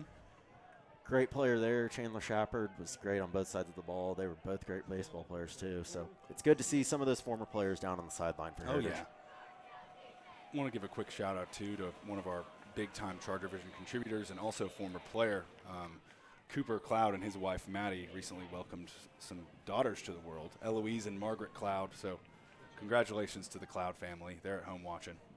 Cooper's a great guy. Was the quarterback coach when I was at Heritage. Yep. And, man, I always cherish the times that the receivers were with him and the receiver DB drills because he was a great coach, but he also let us have a lot of fun. Oh, always. QB sneak, and that's been a successful play for Millwood. We're going to get we got a another flag. flag here. Flags have ruled the day today, Ian. We're hard-pressed to find 5 plays in this game where there hasn't been a flag. It's the week 1 blues, man. It is. The refs are on their game for sure. I mean, they're calling things out here. So both teams are going to have to watch the tape and see what they're doing wrong. For sure. No doubt. Oh, I know we will. I know no matter the final score here, I know our coaches will find a reason to dissect the film. Some kind of illegal block there for Millwood. So the fourth down conversion is going to be wiped out there. It's going to be about a 4th and 6, it appears.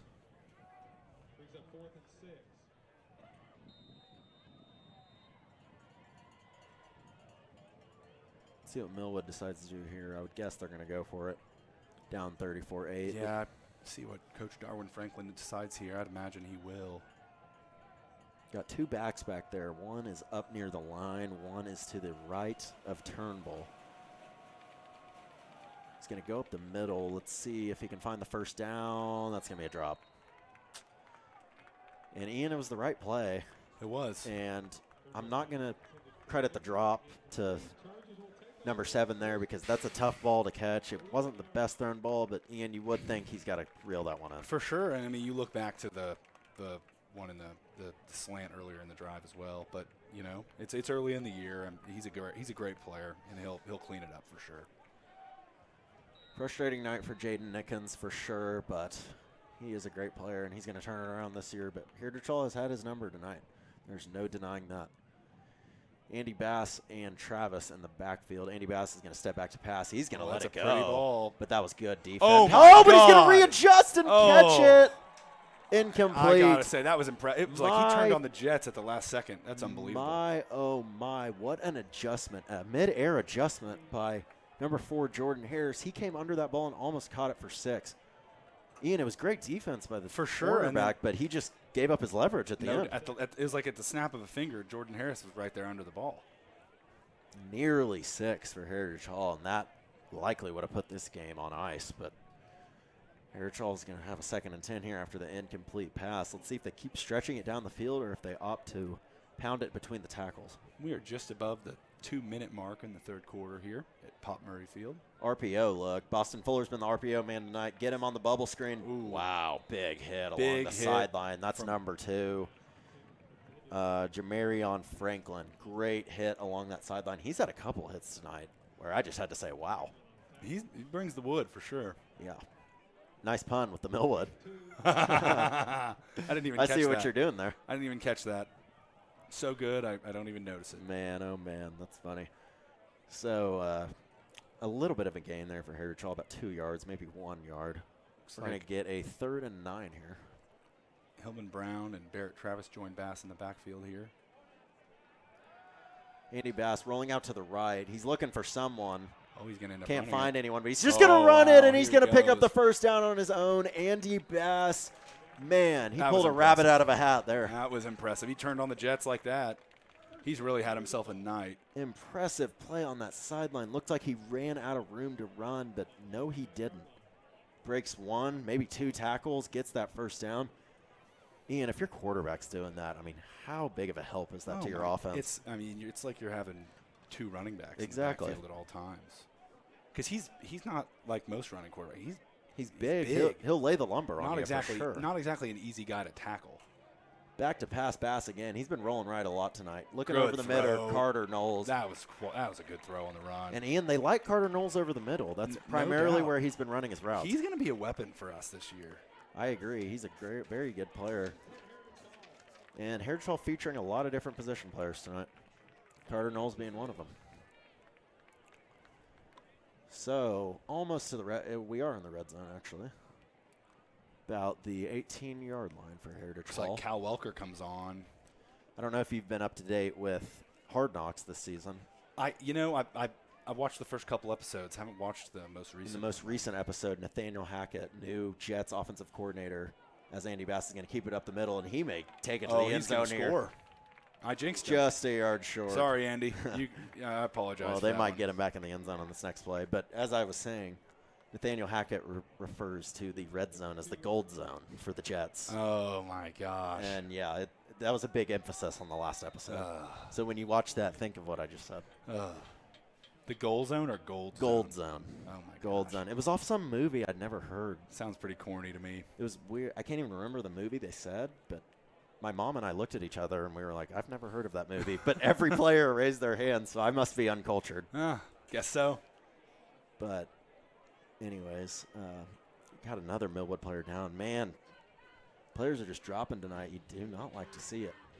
I guess it's a lot of cramps, Ian, but you just hate to see this.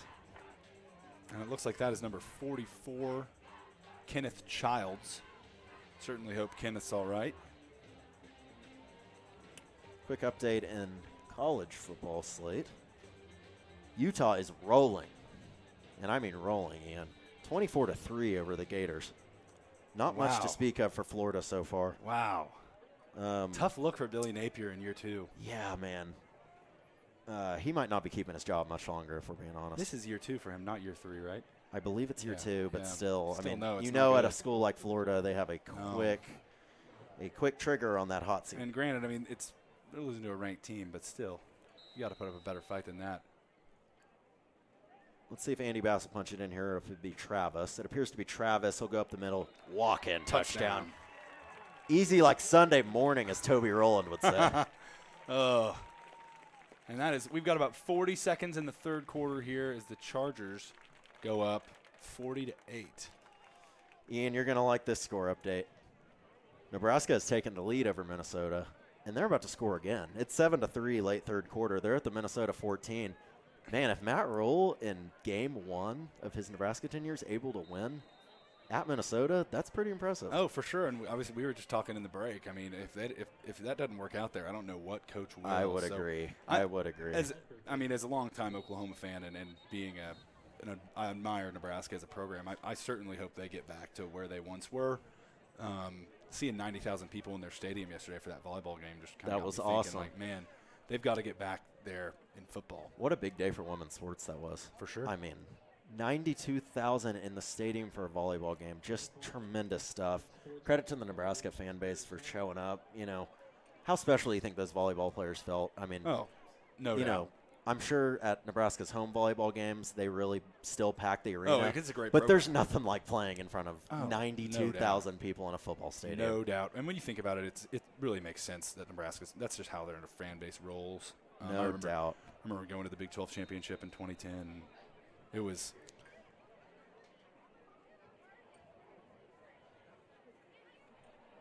sorry about that. Cal little Welker, technical difficulties looks there. like Cal Welker on for the PAT. I guess there's a penalty, so this is going to be a longer PAT. Kick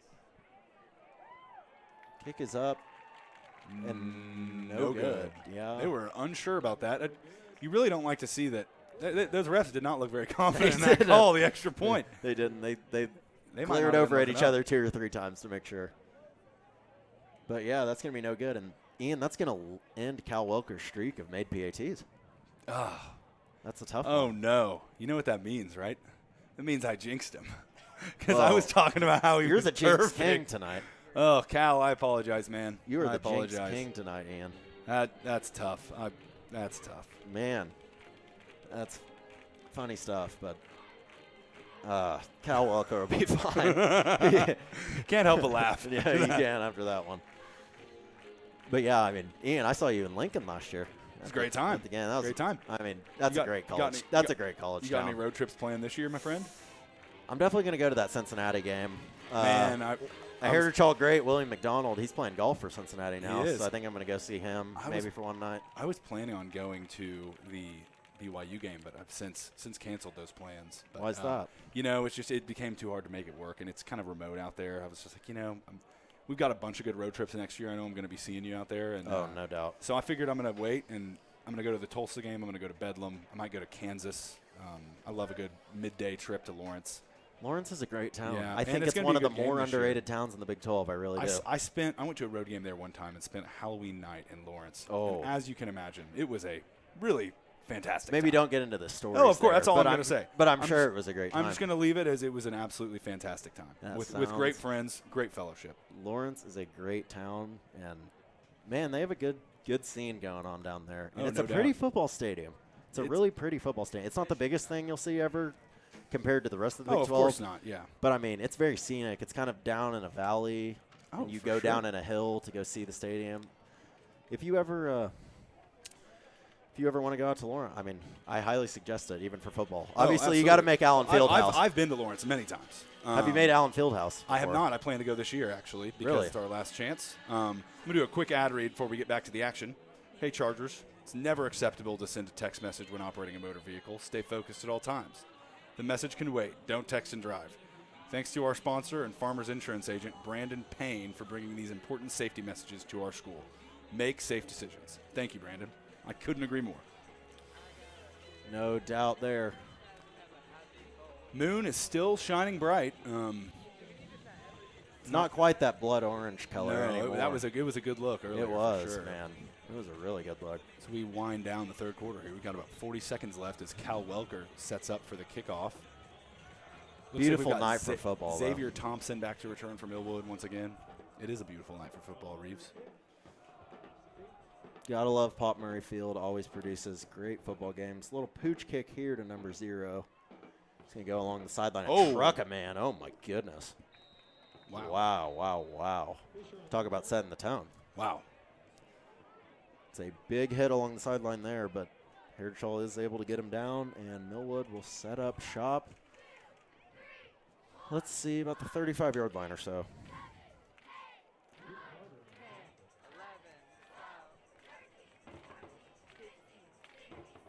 So the lone touchdown drive for Millwood was led by their backup quarterback. That was number 12, Josiah Woods, and we have not seen him since then. We have not. We are back to C.J. Turnbull. We'll see what he can draw up this drive. Turnbull has not had a lot of time in the pocket tonight. Fake the handoff, throwing and it looks to like they're going Mickens. deep for Mickens. And great defense there. I mean, Ian, I think they knew what was coming there. For sure, and there's Jordan Harris making yet another play. He plays with great confidence. He does. He does. It feels like he always meets the ball at its highest point, For sure. which is such a good trait to have. I mean, dads out there that are trying to teach their kid football, and I'm no football coach, but I will tell you, if you're a receiver or DB, teach them to jump high and meet the ball at its highest point because, I mean, that is how you become a great receiver. You got to catch it. You can't let it you can't wait and let it to fall into your arms. The great receivers go up and get it. Let this be a message. If you need lessons as a wide receiver, call my good friend Reeves Mitchell. Hit me up, man. I'm doing lessons. You how to be a good receiver. $30 an hour. Hit me up. Yep. Throw along the sideline. That's to Nickens. Yep. He is able to get a catch there. So we haven't heard from him much tonight, more so in the last 2 quarters. As this clock wind down, we are hitting the 15-second mark, and it is running. That was a quick third quarter. Looks like that might be the last play of the third quarter, unless Millwood gets one going here, which looks like they might. Appears they're trying to. Final play of the quarter. Turnbull back to pass. He's going to go deep. He's got him, man. He might have overthrown him, though. And Ian, that was their best passing concept of the night. For sure. I mean, they had the chance there, and it was just across the field and overthrown. Slight overthrow. I mean, you've got to be picture perfect on those throws. And looking at C.J. Turnbull, he certainly looks frustrated. He does. A frustrating night for him. For and sure. He's a great player. He's a tremendous player. And that'll do it for the third quarter as we head to the fourth. All Heritage Hall after 3. And we will take a quick break. We'll be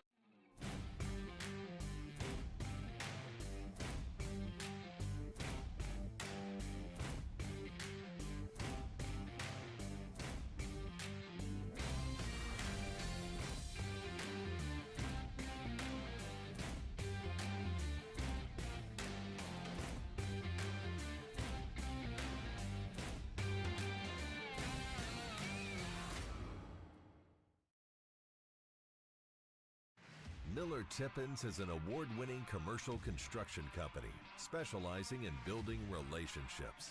Our mission is to improve the lives of the people we serve. Exceptional work requires an exceptional team. No matter the scale of your project, we are committed to delivering excellence from our owner-driven team with over 100 years of combined experience. Let us be your A-team. Miller Tippins, your champions of commercial construction. Ladies and gentlemen, we are back at Pop Murray Field. Ian Self here with Reeves Mitchell, a.k.a. Mitch Rivers. Yes, We are having a great time here up in the press box. Chargers are up 40-8 at the start of the fourth quarter. Looks like Millwood's going to go for it here. 4th and 6 from their own 42. We will see how it goes here. Looks like they've got Lamar Davis joining Turnbull in the backfield. Thank you, Reeves. And Nickens in the slot, but they're not looking his way. Looks like a QB draw look, and that might work. Ooh, and they're going to give it to him. The spot's going to give it to him. I would agree with that. Yeah, I think after the on hit, that last roll, he fell over the first down marker. So good play call there on 4th and 6. Sure. I mean, no one sees a QB draw coming on that. Gutsy call from Millwood's staff there. No doubt. Let's see if they can lead a touchdown drive. CJ Turnbull has yet to lead one of those yet, and he is the starter. So if you're on the Millwood side, you really want to see him lead a touchdown drive. Throw over left side. That's caught by number 5, Chance Davis on the left side. Near a first down.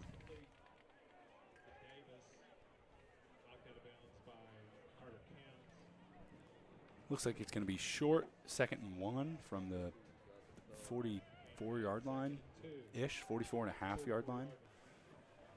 Turnbull telling the receiver, Chance Davis, the play. Now we're going to get set up here. Let's see what they do on 2nd and short. Snap back. No snap. Turnbull to the right. He's throwing. Really good throw. That was a good throw to Xavier. No, that was on number the right 8. side. That was Tyshawn Buford. I think that was his first catch of the night. And that was an interesting play because there was 2 receivers in the same area. Yeah. So it kind of seemed like a busted play, but worked out for Millwood. It really worked out due to a tremendous throw by Turnbull. He's definitely got an arm, but he just has not had much time tonight.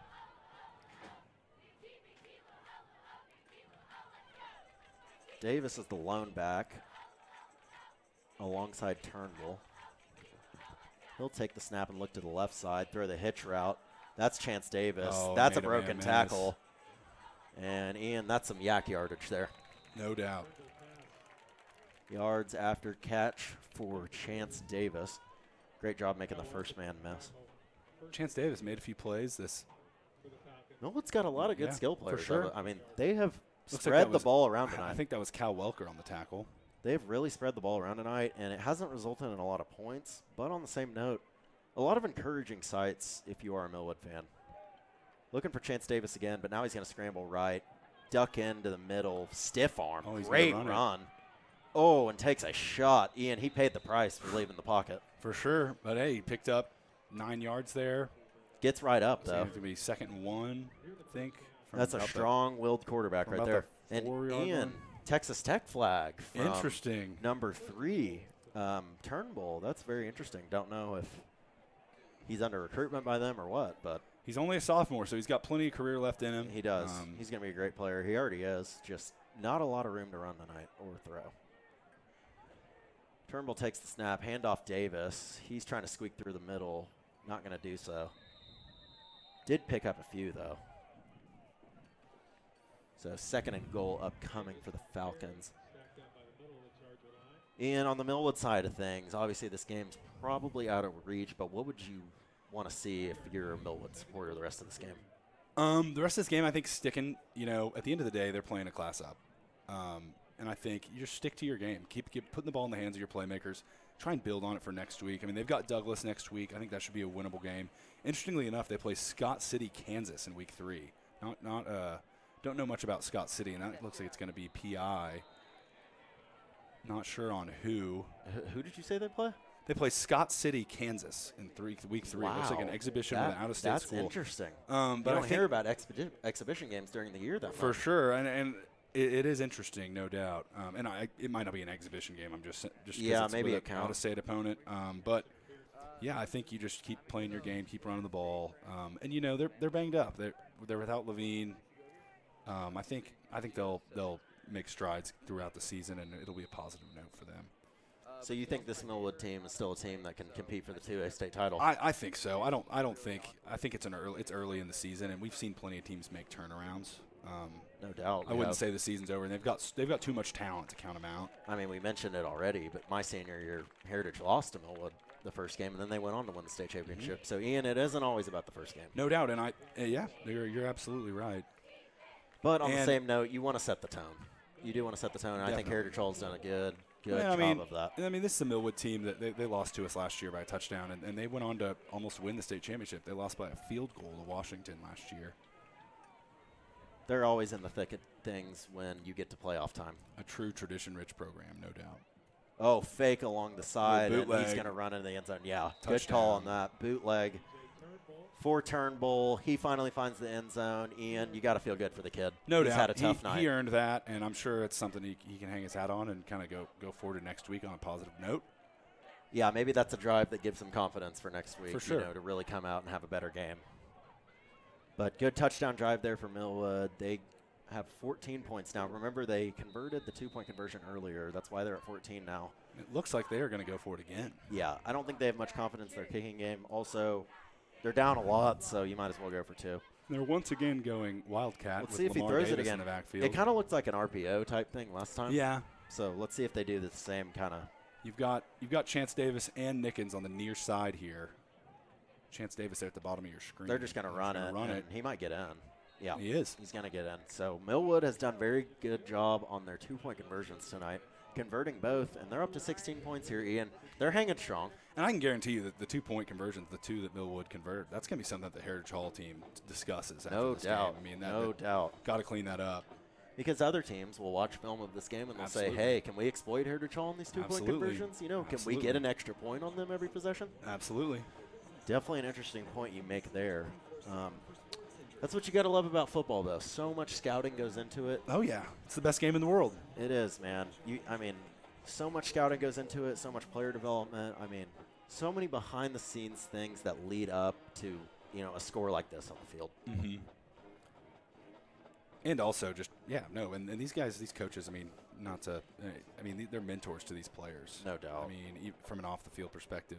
So there's a lot of development, not only from a player standpoint, but from a human standpoint. No doubt. As we see Blake Adams and Xavier Freeman leading the special teams huddle. Xavier Freeman, now the head baseball coach at Heritage Hall. Looking forward to watching the Chargers. Very happy hit the for him diamond, about hit the diamond that. this year. Xavier's a great dude and a great Charger. No doubt. He's been around the baseball program for a while now, so he's definitely well-suited to take over for Jordan Seymour.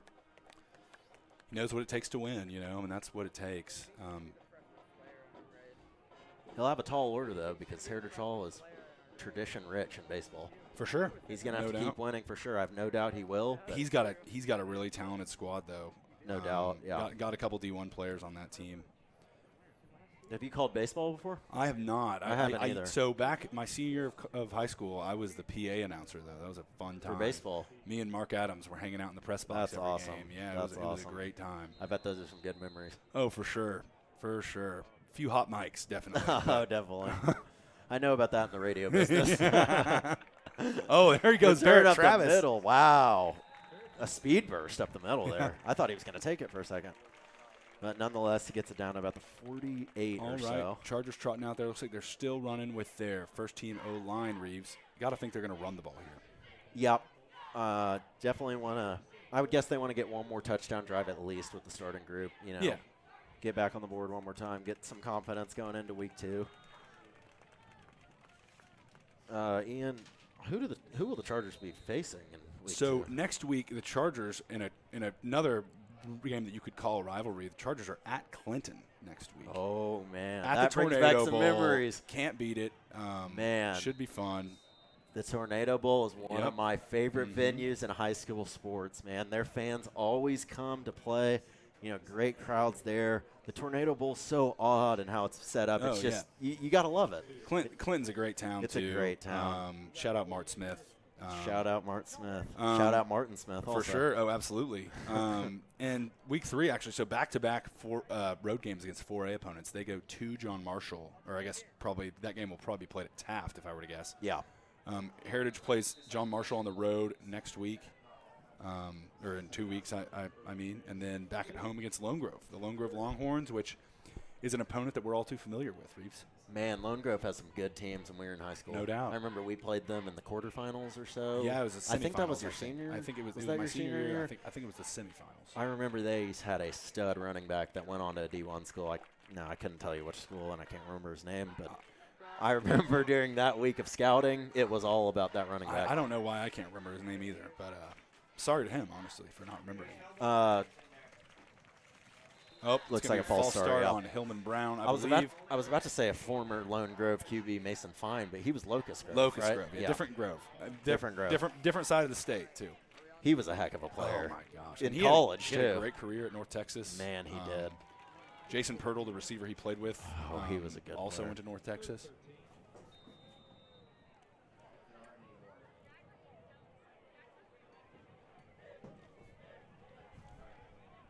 So the penalty will set Heritage way back. They're going to go play action deep. Doesn't look like anything's open there. And Andy Bass is going to fumble. Oh, no. This could be a scoop and score. Millwood going along, and they're going to be tackled. That is 83 Robert Wilson on the recovery, the 6'5 senior. And, Ian, that's Andy Bass's first mistake of the night, really. Yep, it is, and I think it's one that we're fortunate that it's where it's at this point in the game. We're No doubt. just under 9 minutes left in the fourth. We're up 40-16, but it's one that he's going to look at, and knowing the type of player he is, he's going to be hard on himself for that, if I were to guess. He is, and that's a play the coaching staff's going to tell him, just take the sack there. You know, we can live with punting there, but what really hurts us is when you put the ball on the ground, and that's a learning experience. He's only going to get better from that. Absolutely. See what Millwood does here. So Millwood, yeah, trying to get back into this game maybe. Motion jet sweep. He's just looking for the hole. He's going to go all the way back, and this might not work out. Oh, and he fumbles too. Oh, my goodness. Disastrous sequence for the Falcons. And, oh, boy, Ian, I think the Millwood staff would have been happier if he just kept going straight up the field instead of cutting it back. He got himself into a pickle there. Yeah, he did. Talk about getting behind the sticks. I mean. So back-to-back fumbles here. Yep. One recovered, or both recovered by Millwood. One on defense and one on offense. But, man, Ian, we've said it all night. We have said it all night. Playing behind the sticks does not play to your benefit. It does not, especially as a run-heavy team like Millwood can be. So second and long here for Turnbull. He's looking over the middle. That's going to be caught. Heck of a catch, and he took the helmet off. Oh, my goodness. We hope he's okay. Looks like it's going to be about 3rd and 9 for Millwood here. What an odd play that was. That was an odd play. I don't think the Heritage Hall defender meant to do that, but in process of making the tackle, he totally ripped the Millwood player's helmet off, and that was pretty crazy. I know in college football, anytime your helmet comes off, you have to go to the sideline for concussion protocol. Don't know if that's the rule in high school, but I would assume you have to come off for a play. Yep. I believe that is the case. Bunch set on the right side, or a stack, excuse me, actually. We're going to get another motion, man. They've done a lot of this tonight. Rollout, designed run, actually, for Turnbull up the middle. Looks like Charlie Gagnabody with the tackle there, and we're going to have about 4th and 5 from, I want to say, about the 6 or 7 yard line. It's hard to tell from over here as we get close to the 7-minute mark. Don't look now, Ian, but this is a 3-score game. You're not wrong. Millwood as well is 2 for 2 on their 2-point conversion attempts. So Chargers got to buckle in. It's a tall order, but they've proven they can convert the conversions if they score the touchdown. So don't write this game over yet. Maybe the biggest play of the game thus far. 4th and 7 from the 16. Excuse me, from the 10. Fade to the corner of the end zone. That's going to be caught. That's a D1 catch. Yep, that's touchdown, Jaden Nickens. That's what they hope to see him doing at the next level, I'd imagine. It was we could only wait so long until Jaden Nickens was going to find himself in the end zone. It takes till the 4th quarter, which Millwood's not happy about, but Nickens does get on the board for his first touchdown of the year. And here's another 2-point that they really got into pretty quick. This is a huge 2-point conversion considering it's a 3-score game. That was weird. It almost felt like they got into that formation. They really did, quick. yeah. Another Wildcat look. Let's see if they run it here or throw it like they did the first time. He's just going to run it, and he's going to get it. Man, they are running those direct snap plays to the running back very efficiently, Ian. Yep. That's 3 of them. I mean, that's going to be something they look at during the week. That was one of the only good things OU did on the offense last year, those direct snaps to Barnes or Sawchuk or Eric Gray. OU was very good at those plays last year. Those plays kind of reminding me of the 2022 Sooners. Similar to the ones that we ran in 2021 with Kennedy Brooks. Yes. The Texas game, he scored the game-winning touchdown on that play. And the game-tying touchdown. Yes, great call. Great call. What a great game that was. What a time. What a time. Oh, man, taking a trip down memory lane with Sneak Man here in the booth. We're having a good time up here. It is always a good time. Got a few texts from some fans watching at home. As Thank did you I. Thanks to everyone. Yeah, thank you to everyone who shouted us out. We so appreciate your support. We love being up here, man, and we just love calling football. This is a sport we love. This is a sport we know like the back of our hand, and we're very fortunate to be able to be up here and call it for you guys. So Heritage Hall's going to receive here. Ian, I would expect an onside here. Yeah, one would think. Being down 16. About 7 minutes to go, down 2 touchdowns and 2 2-points. Let's see if they can get a good spin and maybe get on the ball. Not going to be an onside, but more of a pooch kick, and Heritage Hall's going to get to return it. Oh, and he ran over his own man there. Little friendly fire out on the field. It looks like Carter Counts had something to say to Barrett Travis about that. Yeah. Do they have some beef off the field, or am I looking into that too deeply? Funny stuff. So Heritage Hall's going to take over here. Let's see. Got to think Brett Bogert's thinking touchdown on this drive just to kind of close this door. I would agree. Or at least take a lot of clock up. Absolutely. You know, one of the two. Football, but hold on to the football. That's going to be a penalty on Man, oh, man. Every flag flies there, Ian. Holy cow. Oh, and it's going to be on Heritage. Okay. Yeah. Thought I saw Millwood jump. 3 yellow flags burst onto the scene. My goodness. Refs have been on their game. They have been. You know, they've clearly been ready to officiate some football in the offseason. They have indeed. A lot of film to watch for both sides. Way too many penalties. So 1st and 15 for Heritage Hall. Going to hand it off to the right side to Travis. He runs over a man. That's a good run to the right side. It's about 7 or 8, I would guess. Ian, the offensive line has really asserted themselves tonight. No doubt. That's a veteran group. That's going to be a theme throughout the year, I think. You've just got a group of seniors out there that are just dogs. I think it's going to be something that we can lean on throughout the season, especially as we go on the road to a game like Clinton. I think they're going to be leaning on that O-line quite a bit next week. And that RPO play has been successful tonight. That was really a well-designed play. Good execution from Andy Bass and Cal Welker there. Perfect fake. Also faked his own run and then swung it out to Cal Welker. So Welker has a couple receptions tonight. He's had himself an evening. He's a good player, man. Yeah. He's a good player. Looks like a mass substitution here for Heritage, at least on the receiver front. Yep. The old. We got Hillman Brown in, Carter Knowles in. Jordan Harris, of course, is still in. He's the blazer on the outside. Millwood's still in this too high safety look. They really don't want to be beat over the top. Kind of surprised they haven't stacked the box more so at this point in the game, but they haven't done horribly against the run. Play action pass, looking over the middle. No one's really open. He's going to have to keep it, and that was good defense overall. It was good defense, and even though, I mean, of course, it was a gain of 2 yards, but Andy did a good job of stepping up in the pocket there. Little score update on the Nebraska-Minnesota game. Nebraska was able to get a field goal on that drive. They lead 10-3. Ian, they haven't even given up a touchdown yet. Matt Rule, man. Hand off to Travis. He's got room. Oh, another flag. Oh, boy. A flag fest here. It looks like. Oh, never mind.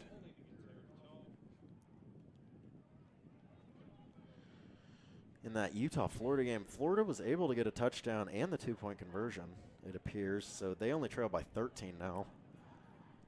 They're running out of time, though. Only 9 minutes to go. Utah has the ball, and Utah is a run-oriented team. So Florida going to have to get it back fast and score quick. Kind of makes you wonder, whatever happened to, I wonder what TJ Pledger's up to these days. He went to Utah, didn't he? Transferred to Utah. He did. That's a name I have not thought about in a long time. Oh, Ian. yeah. That's a great call there. Little jailbreak screen action to number 3. Oh, Gerard. I told you early in the game, Gerard did. Williams, man, he's got speed. You did. A little fun fact about Gerard Williams, his older brother is Demarie Walters, Ocho Cinco of Heritage Hall fame. He might be able. I'm not sure I'm familiar with that name. You weren't in school with DeMaria. He was in school with me. Great dude. He's on the sideline tonight. He's actually a coach, yeah. There you go. Ian Self with the tidbits tonight. So pistol look. They've been in this look a lot of the night. Travis going to get the handoff as he has done so many times, and that was a tough nose run. Picks up the first too.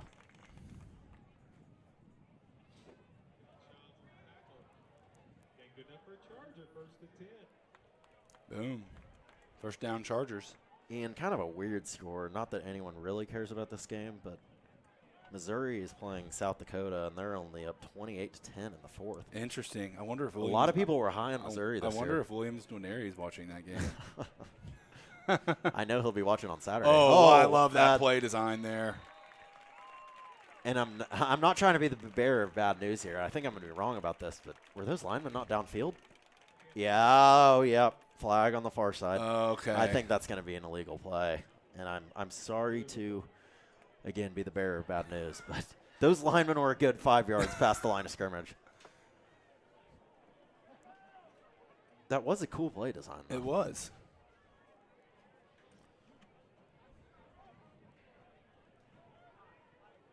Yeah, ineligible men downfield.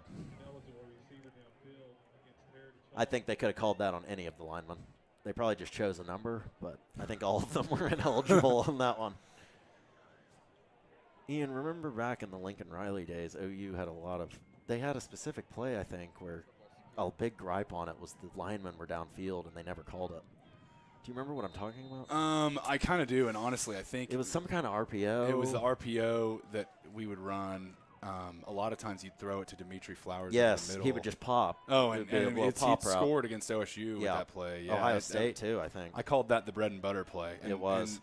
And I think we scored on it against Ohio State with him, and we ran it differently, but to Lee Morris, who also scored. That's another name yeah. you forget about, but he was a great Sooner. Great Sooner. He was a great Sooner. He did not drop the ball very much. No, he did not. He was a reliable receiver out there. Number 84, if I remember correctly. Yep, Allen High School product. Man, he was a good player, too. So we're moving along here in this fourth quarter. This is shaping up to potentially be the final drive of the game. Yeah, we are just nearing the 3-minute mark, folks. As the cheerleaders are firing up the crowd. Cal Welker getting involved yet again. Oh, and he there he slips goes. A tackle, and he might go. Man, I'm really liking what I'm seeing from him. And again, it seems like specific plays, they're getting specific personnel in. It seems like Cal Welker's an RPO guy. Yeah, no. Heritage Hall doing a great job all night putting their skill players in positions to make plays.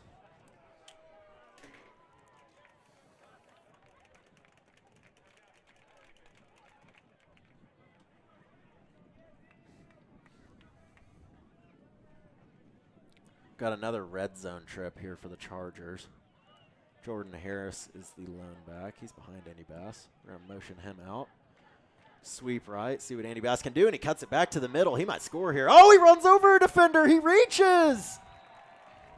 He's touchdown. There it is. My goodness, Andy Bass. There's the statement drive you were asking for there, Reeves. Zigzag through your way, then finish it off by trucking two defenders. Man, that's impressive. I'm liking what I'm seeing out of the OU commit, Ian.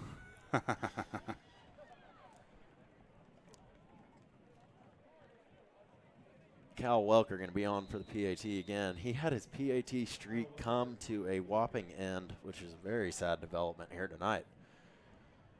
I know it's not going to bar his confidence, but just for stats, you would have liked to keep that streak for intact. Sure. Well, and he can gripe with me because I was the one who jinxed him. That is correct. I totally understand. That is correct, Ian.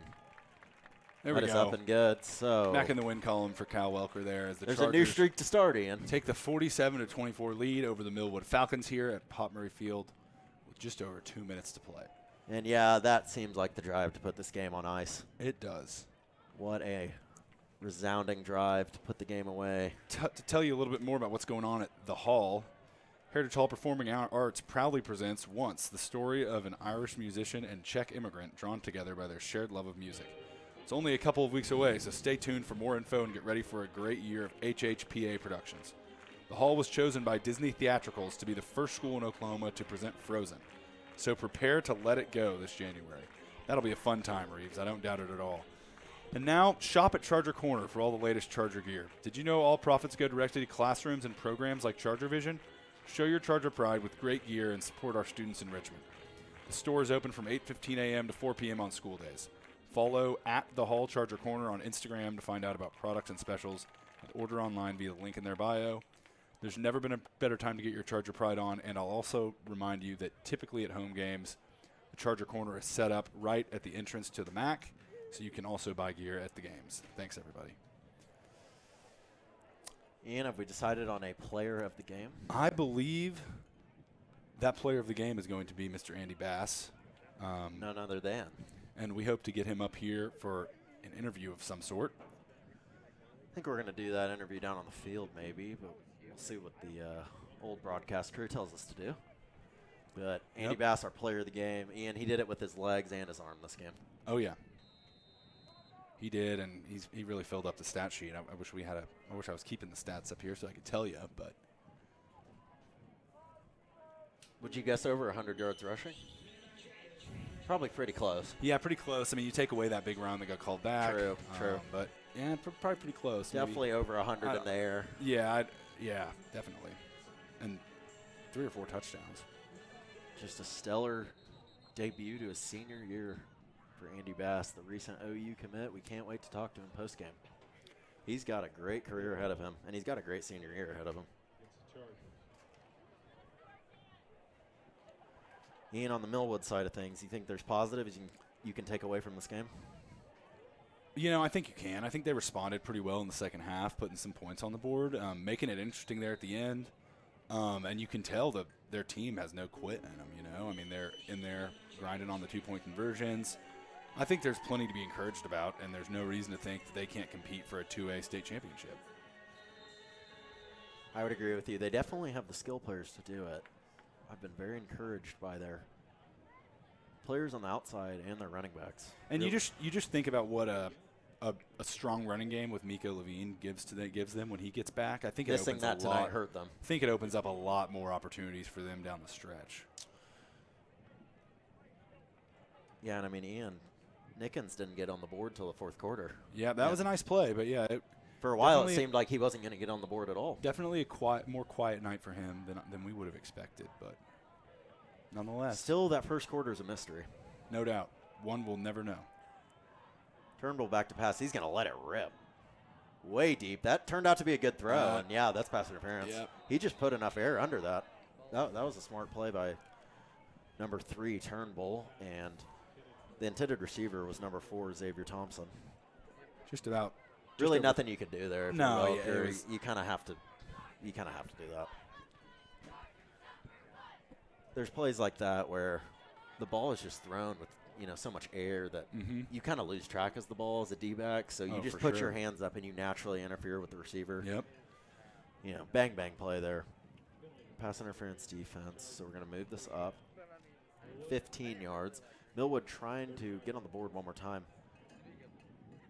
And I will say, I can't say defensive coordinator Mark Adams will be pleased with the 24 points. Now, Heritage Hall's defense put them in a position to win this game, no doubt. Yeah. But I still think he would have wanted less than 24 points, and I think he would have wanted less than 3 for 3 on 2-point conversions. Oh, I can tell you. He's going to have plenty to gripe about. And I don't mean that as a negative. It's just, they're perfectionists around here. No That's doubt. more so what I mean. No doubt. So I think they'll definitely hit the ground running next Ooh, week. Oh, beautiful pretty throw. Good throw from Turnbull there. Beautiful throw from Turnbull over the middle. Xavier Thompson nearly ran under it, but could not bring it in, and that's going to be incomplete. I mean, Turnbull's had a tough night, but at a certain point, your receiver's got to make a play for you. Absolutely. We've seen a few drops tonight from multiple receivers from Millwood.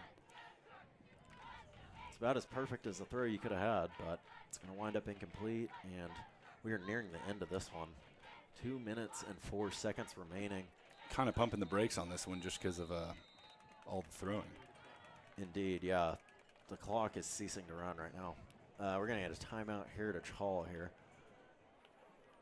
So something to talk over for Coach Brett Bogert. Yeah, he is not happy. He is not happy. So I think they were forced to take the timeout there because if you saw Barrett Travis needed to be on the field, was coming on late, and I think they called the timeout to avoid a legal substitution there. Well, it's been a good game plan, and it's been a good game for Heritage Hall. For sure. You can always do better, though. They came ready to play. You can always do better, and you're right. They're all perfectionists. Yeah. So, I mean, there's definitely plays you'll look at on film and you'll say, we can be way better. Yeah, I think if you're the coaching staff, you just look to just keeping the intensity in the second half. Not that they've played a good second half, but just you know what I mean. But that's not all. You're right. It's not always easy to do in a blowout. For sure. You know, you lose your will for the game a little bit. You get a little bit tired. The game drags on. You know, the score might be out of reach. But really getting your team to play a consistent 4 quarters, that's so important, even in blowouts like this. Because, Ian, it just sets the precedent for later on down the line when you actually play a close game. Absolutely. 47-24 is our score here. 2 minutes and 4 seconds remaining in the 4th quarter. Millwood's trying to get on the board one more time here tonight. They've had a good drive, 2nd and 10 here. But a costly drop earlier in the drive hurt them. It would have been 6. Coach Bogert is not pleased. See what Heritage does here. Looks like they're bringing a little bit of pressure. Looks like they're bringing 5. Oh, he's going to have to get the ball away. I think it's a face mask. A flag from the other side of the field, though. Yeah, like, and I'm curious because I thought the back judge would have called it. Exactly. I saw a face mask, but it appears that left side guy saw it, and I don't know how he saw that. He's got an eye. If it is face mask, though, it was the correct call. It definitely was. I was a little puzzled by which ref threw that flag. Yeah, I didn't think that was his call, but I mean, if it's the right call, you got to throw it. For sure. But it really is amazing the penalties on both sides tonight. It's got to be over 100 yards on both sides. Combined, Close. at least, yeah. I would say Millwood has at least 100 yards of penalties. Yeah, I don't know. It's hard to tell, but I think that's fair. I mean, they've had a ton. I mean, 6 or 7 pre-snap false starts, which has just really hurt them. That adds up. It does add up. Turnbull in the shotgun with Alone back to his right. That's Davis. He's going to flip sides here, move to Turnbull's left. He'll take the snap. Oh, it's a screen pass. That was the perfect play call. They should score. And no, I jinxed it there. Lamar Davis with a nice play there. Perfect play call by Millwood. Those screens have been there, but they haven't completed all of them, which has really hurt them. They've run some good screens. They've shown some good screens there, though. They have, yeah. Ian, how hard is it? How hard is it as an offensive lineman to get off your guy and move upfield on a screen play? You know, God, I'm trying to think back to those memories. I was never too good at screens, Reeves. I mean, you've got to really be moving. Oh, for sure. And I'd be moving, and I was the king of just straight up missing a guy. Yeah, you know? the old whiff. Oh, the old whiff. I'm sure we could go back in the Huddle archives and find those. I won't embarrass you too much. It's all good. I'm not going to deep dive. I did dive deep in my Huddle one time. I made one highlight from some block I had against Centennial. Great. I wish we could get that on the big board to show everyone. I'm sure everyone's so curious to see that. So Millwood's got a 2nd down here. This game is winding down very quickly. 1:10 left, but Millwood wants to get on the board one more time for their confidence. Fade to the corner of the end zone. That was overthrown. Good defense over there by 22. Carter counts.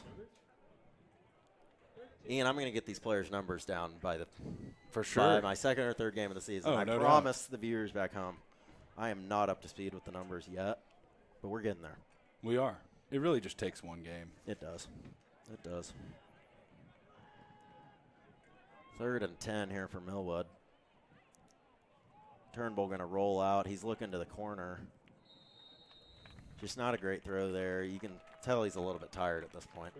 As we are right under the minute mark here at 59 seconds left in the 4th quarter. Chargers lead 47-24. Great game here tonight, Ian. It was a great time. It was a great way to kick football back off. Man. I mean, can't think of a better way. It was a great time. Always good to be in the booth with you, my brother. You as well. And That first touchdown really had us jumping off our feet. Oh, yeah. I mean, what a play call that was. If you tuned in late to this game, please rewind and go back and watch that first touchdown. It was a perfect call by head coach Brett Bogert. Was that fourth down? They are short, that was and fourth that is going to be a down. turnover, and I imagine Heritage will just Knee it take out. a few knees and call this one an evening. Andy Bass putting that helmet back on one more time tonight. Going in to take a couple kneel downs and walk Heritage Hall out of here with a 1-0 record. Something they're able to say most seasons. Yep. But not my senior year, as we alluded. In the past, it was really every year because, I mean, we'd be playing Cassidy. I mean, that was a guaranteed dub every time. Oh, I love the jabs. The Polo Bowl isn't going on anymore, but the rivalry remains, man. We're still always going to jab at our crosstown neighbors. Much respect for the Cassidy program. But me personally, I wish we were still playing. No comment. No comment from Ian. I'm just kidding. I've got plenty of friends there. I'm just joking around. That was always a fun game, though. Oh, it was a great. It was such a fun. I mean, the whole town just showed that up. game just reminded me of the start of football season. For sure. Because that was always the first football game I went to every year. And you knew OU was right around the corner. Man, oh man, I miss those days. But we've got a new great rivalry with Millwood, and though tonight wasn't close, this matchup historically it's down to the wire most years. Heritage Hall was just too much tonight. As the clock winds down, teams are going to come on the field. That's going to do it. That is going to do it. Good win for the Chargers to start the season. A resounding 47-24 victory for Heritage Hall. They start this 2023 campaign 1-0. Ian, what'd you see out there, man? Man, it was a really complete game from start to finish for the Chargers. Of course, few mistakes there in the second half, but they kept their composure. I mean, I remember right after Millwood went and scored, we marched down and scored right after that. It's a good response, I think. And it shows the maturity of the team and also how well coached they are, which is no surprise. No surprise at all. It was a great game plan here tonight. It seemed like Heritage Hall had Millwood on their heels all night. They knew what to run for what defense Millwood was in, and vice versa on defense. It just seemed like they knew what Millwood was going to run on offense on most plays. So Heritage Hall is able to get the victory here, 47-24. I think we're going to take it to commercial here real quick, and then we're going to get an interview with our player of the game, Andy Bass. Oklahoma is known for its lakes, farm ponds, and creeks. And whether you take a highway or a dirt road to get there, Joe Cooper Jeep gets you to your destination. Right now, buy any Jeep for 10% below employee pricing. Plus, Joe Cooper always gives you more for your trade-in. And remember, we'll beat any dealer's price on a new Jeep by $500, or we'll give you $10,000. Only here at Joe Cooper. Who loves you, Oklahoma?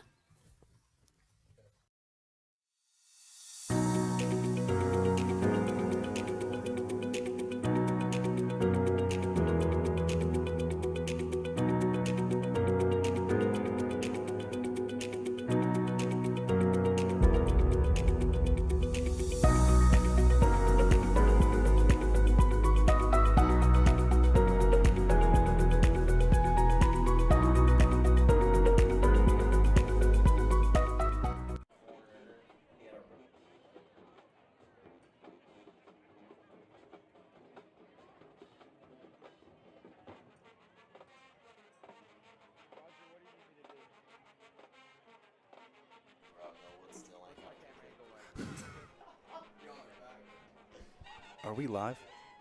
Hey, we are live. Maybe a little hot mic there. Just capping off a 47-24 win for the Chargers. Really enjoyed this one with my good friend Reeves Mitchell. Good night at Pop Murray Field. It was a beautiful evening, and the Chargers really played a complete ball game, Reeves. They did, Ian. Complete start to finish. The only thing I would harp on the Chargers' end is the penalties.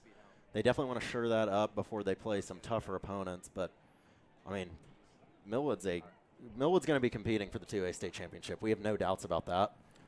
And someone who might have just watched this game will say, well, they didn't look great tonight. But let me tell you, the first game of the year doesn't always go your way, and it's about how you mold as a team throughout the season. So look for Millwood to, respond a lot better. They play Douglas next week. I expect them to win that game and get their season going off on a better foot. But, Ian, it was a great game for Heritage Hall. Andy Bass, he just does something every night that no doubt makes me go, wow. I'm looking forward to watching him the rest of the year. I mean, it's going to be a fun year with him, and I think, man, I think he didn't get enough credit for his ability as a passer last year, but he's gotten even better this year, I think, which has been really impressive to watch.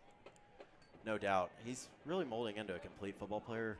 Ian, if you had to guess, and this is a tough question, but what do you foresee the Sooners putting him at position-wise? Man, I'm worried to answer this question because I feel like I'm going to sound dumb. Like, I feel like I'm going to say the wrong thing, but I feel like running back or receiver, weirdly enough, I think if depending on what Coach Jerry Smith could do, I think you could bulk him up and put him at H-back. Man, I don't hate that. A lot of take. people have called me crazy for saying that, but I don't hate that take. If you put him in the weight room and gotten him bulked him up a little bit, he could be a pretty. He's shown. He has shown he really bulked up even going into this offseason. And I know I don't want to tell the full story, but I know there was a college coach that really kind of envisioned him being a Taysom Hill type guy. I know I don't mind that either. But I know that, yeah, and so he's really the future is bright for him because there's no telling how they're going to use him. I think he made the right decision committing to the Sooners. Oh, of course he did. I will say, I think he would have fit at K-State as well. For sure, no doubt. He would have fit great there. He strikes me as he strikes you as a Chris Kleiman type a traditional guy. K-State QB. Mm-hmm. Yeah, he really does. Yeah, he's like, he really does. But Andy Bass opted to stay in state, hang with the mighty Sooners, and I think he made a great decision. He's going to be a great player down in Norman. We cannot wait to watch him. Ian and I, we're tuned into just about every game. So that's kind of an understatement. Uh-huh. That's kind of an understatement. So we're going to get to watch plenty more of Andy Bass. And Jaden Nickens. Kind of an interesting night for him. Yeah, definitely. I expected him to impact the game more early. But it's one he can build on, though, True. I mean, he did get on the board, so. Yeah. You're right. There's some things to build off in that category. But on the same note, you would have liked to see him get involved more. As Heritage Hall is going to do their tradition of ringing the bell all the way down. There we go. The corner. That's a great tradition, Ian. They added in not too long ago. Yep. It was my senior year, I want to say. Yeah. Yeah. It's a great feeling. Running over there and ringing that bell after an astounding victory. I remember coming back and ringing it after a state championship. Oh, man. Yeah. We've just taken a trip down memory lane night, haven't we? It's nostalgia hour with Mitch Rivers and the Sneak. Thinking back to our high school days, and they were great days. Great community here at Heritage Hall. It was a great game here tonight. So looking ahead for Heritage Hall, Ian, I mean, you think this is a team that could potentially run the table? The Chargers? Yeah. The answer is always yes, and I know they all agree too. I mean, they come into every season expecting to compete for a championship, and I don't think that anything has changed on that front going into this season. You've got a pretty interesting schedule, a lot of usual suspects there between John Marshall, Clinton, Lone Grove, Pauls Valley, Douglas, a lot of teams we've seen before, Plainview. So I think it's something that the coaches are ready for, and I think they've got high expectations, as they should.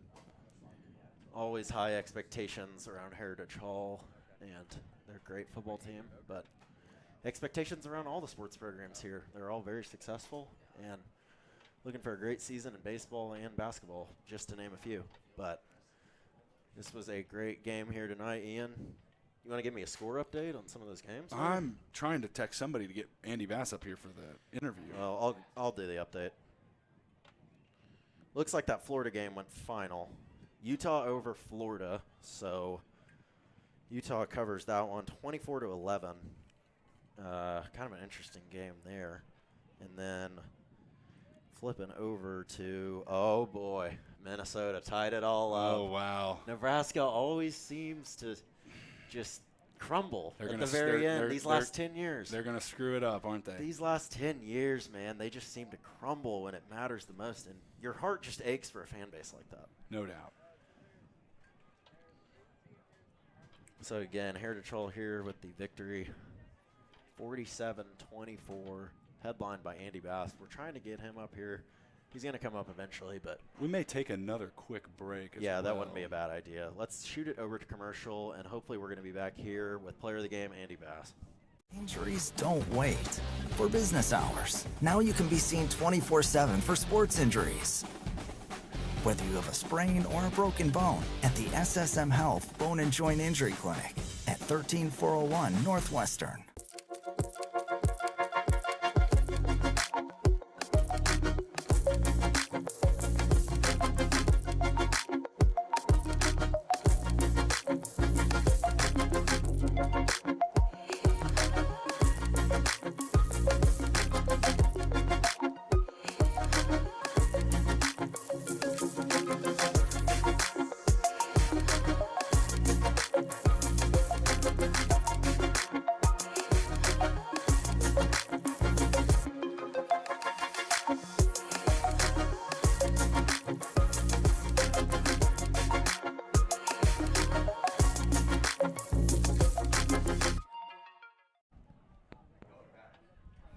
Alrighty, welcome back to Pop Murray Field. Little update from Fast Pitch Softball. They won their second game of the day, 10-0. Congrats to the Lady Chargers. They're really having a strong year. Really good squad there, and it sounds like they're gonna maybe go on a run this year. Yeah, that's what I'm sounding like. I saw a video the other day of them hitting and I don't know the girl's name, which I feel terrible about because I should be giving her credit, but she hit an absolute walk-off tank, home run. Yeah, let's see it. We're gonna put storybook here for Janiyah. Definitely the most powerful hitter we have. Obviously, if she gets into one and it goes over into that creek down there, this hit, it was incredible. All right, Janiyah. Is Steve's audio playing, or are we? Robert Redford here, walk it off the natural. Oh, she did it! She did it!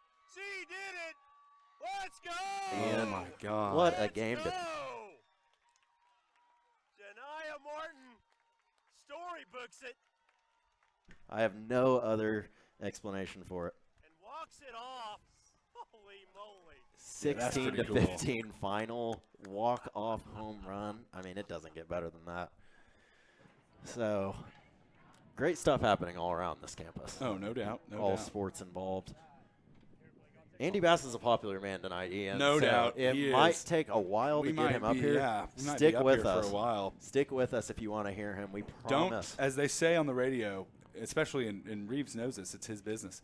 Don't turn the dial. Don't we turn have the an dial. interview coming with Andy Bass that you certainly don't want to miss.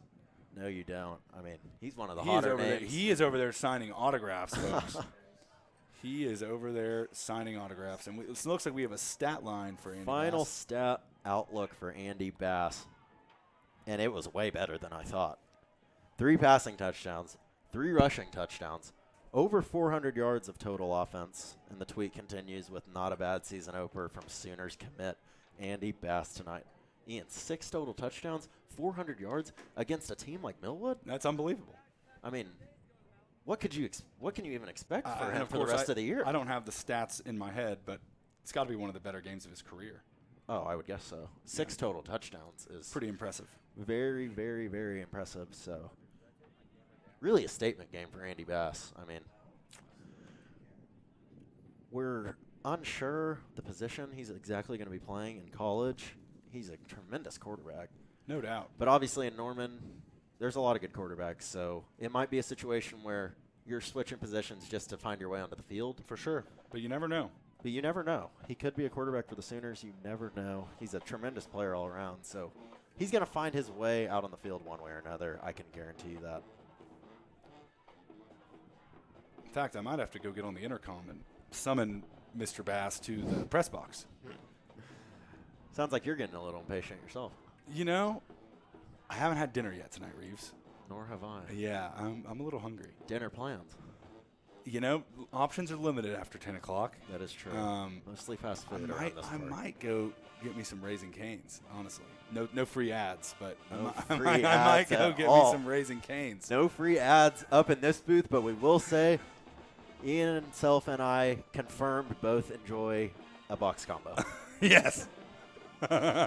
We love us some box combos. Ian, that doesn't sound that bad to me. I'm pretty hungry, too.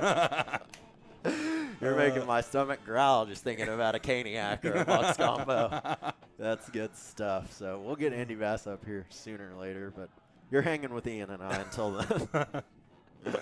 Oh, well, what do you got going on the weekend besides the game? Reeves? You got any fun plans tomorrow night? Let's see. Well, I'll be working tomorrow night. Working the Blanchard doing game? a Blanchard game. I'm going to be in the station at 107.7 where I work. Going to be running the game in there. That'll last about 7 to 11-ish, I would guess. Plans after that, Ian, maybe get an early start down to Norman for Saturday morning. Not a bad idea, man. I know in a perfect world, I'd like to sleep in Norman on Friday night and be ready for the game. I think I'm going to get up at the old crack of dawn and drive down. That sounds more like you. Drive down at about 7:30, 7:45 in the morning. Get ready. Of course, we're going to be on our best behavior on Saturday. Oh, of course. It's going to be a great time. I mean, we have a reputation to hold up, Ian. Absolutely. We're Heritage Hall commentators. We've got to look good in public. Oh, absolutely. We're going to do that tomorrow, but we will both be in Norman for OU and Arkansas State. That's going to be at 11 a.m. on ESPN. Sooners looking to bounce back from, Ian, one of their worst years in recent memory last year. Ugh. Don't remind me. That was brutal. But lost a lot of one-possession games. I know that's almost turning into cliche, but lost a lot of one-possession games. Really looking forward to. So you think that'll flip this year?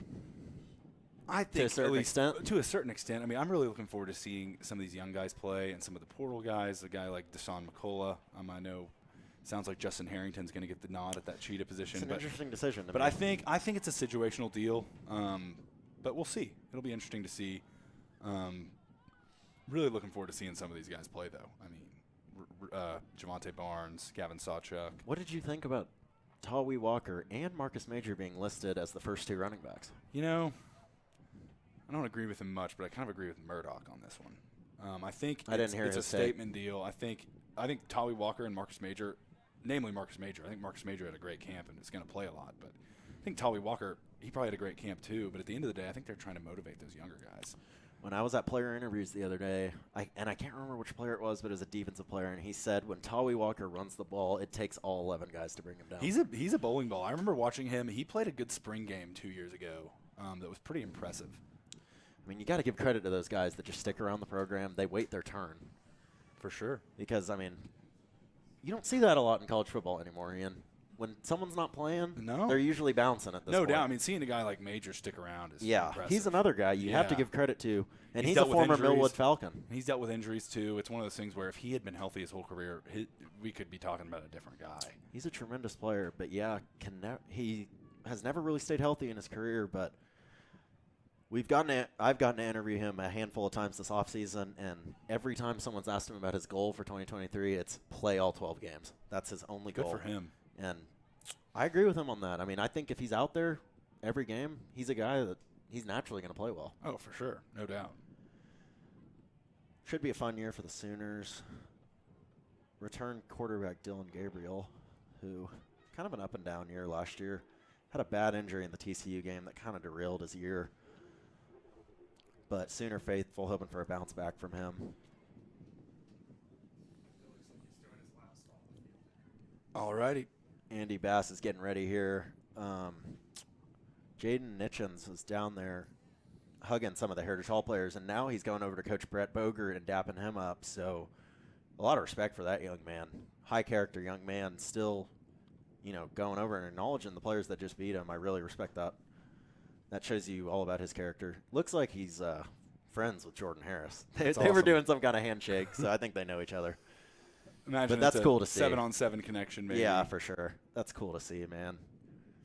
It's deeper than football, Ian. Oh, yeah, it is. Sometimes you feel like it isn't, but it is. You get caught up in the football madness, but let's remember these guys are kids at the end of the day. For sure. Their friendships come first, of course, as they should. So good to see that. This is really getting deep up here, Reeves. It is. It is late night. We're diving into it. I'd love to see our viewer count right now. We might as well start a podcast at this point. Sneak Man and Mitch Rivers. Oh, man. Yeah, thank you for still tuning in with us, if you're still there. Oh, yeah.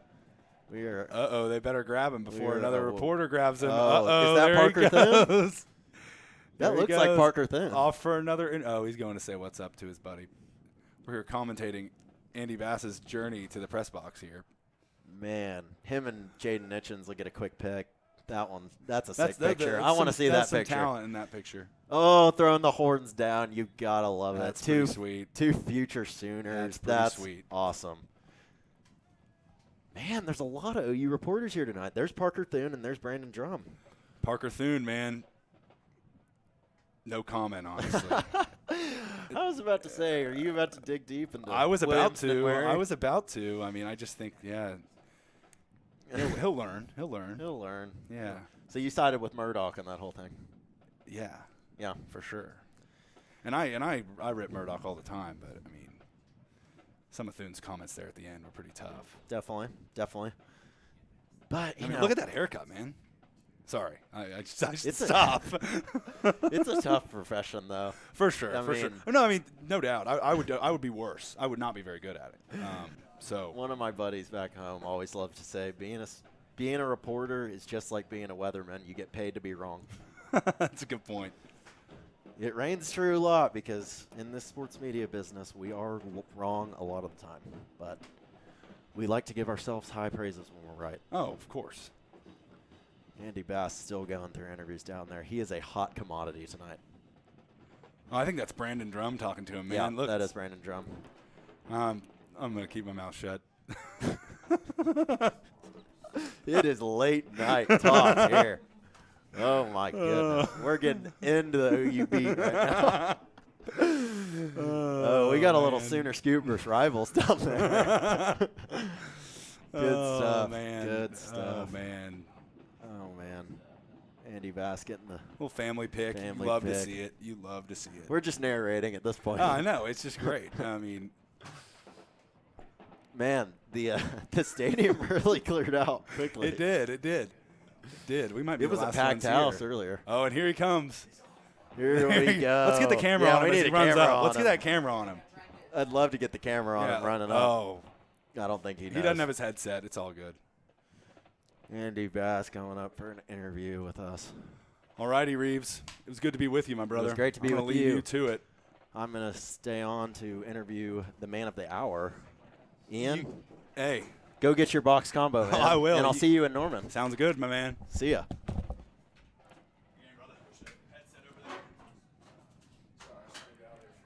What's up, Andy? Here you go. We are here with none other than the man of the hour, Andy Bass. Andy, 6 total touchdowns tonight. What was working out there on the field? Pretty much everything. The offense couldn't be stopped. The defense did a great job. You know, that we've been improving every week, so it's really starting to show. Man, you recently committed to OU. Huge decision there. What put OU over those 2 other schools? And second question to that, was Gavin's success at OU last year, did that play any role into you committing to the Sooners? Oh, for sure. You know, it's great to see a former teammate just making plays out there. You don't see that too often. So, but yeah, OU was a pretty easy choice for me. The more I went back, the more I just kind of embraced the family aspect, and really, I love that place, so I can't wait to be there. Well, we're excited to watch you there for sure. I'll be watching you. You had a great night tonight. Talk about the offensive line a little bit. It seemed like they were creating holes all night. Oh, man. As always, there's some dogs up front, so I know I'll be able to rely on them all year. And then the defense had your guys back as too. Tell me something about them. Yeah, you know, like I said, they've been improving every week, taking huge strides. So if they keep doing that, we should be in great position to keep growing the season. How good of a connection do you and Jordan have? Because it just seems like y'all are on the same page every time you throw to him. Oh, yeah. You know, we have countless hours on the field in the off season, and that nobody really gets to see until the lights come on Friday or Thursday. But, yeah, he's my boy. We definitely have a special connection. And you guys were able to use so many different guys, just playmakers out there. I mean, you were throwing to guys like Boston Fuller, Carter Knowles. To be honest with you, guys I hadn't heard of yet before I called this game, but I became very familiar with them. Just talk about the playmakers you have on this offense. Yeah, the depth on the receiver position is crazy this year. I mean, we saw in 7-on-7 just when one guy has to come out, the guy just as good comes in. So it's super nice to have that and be able to rely on every single person on the field.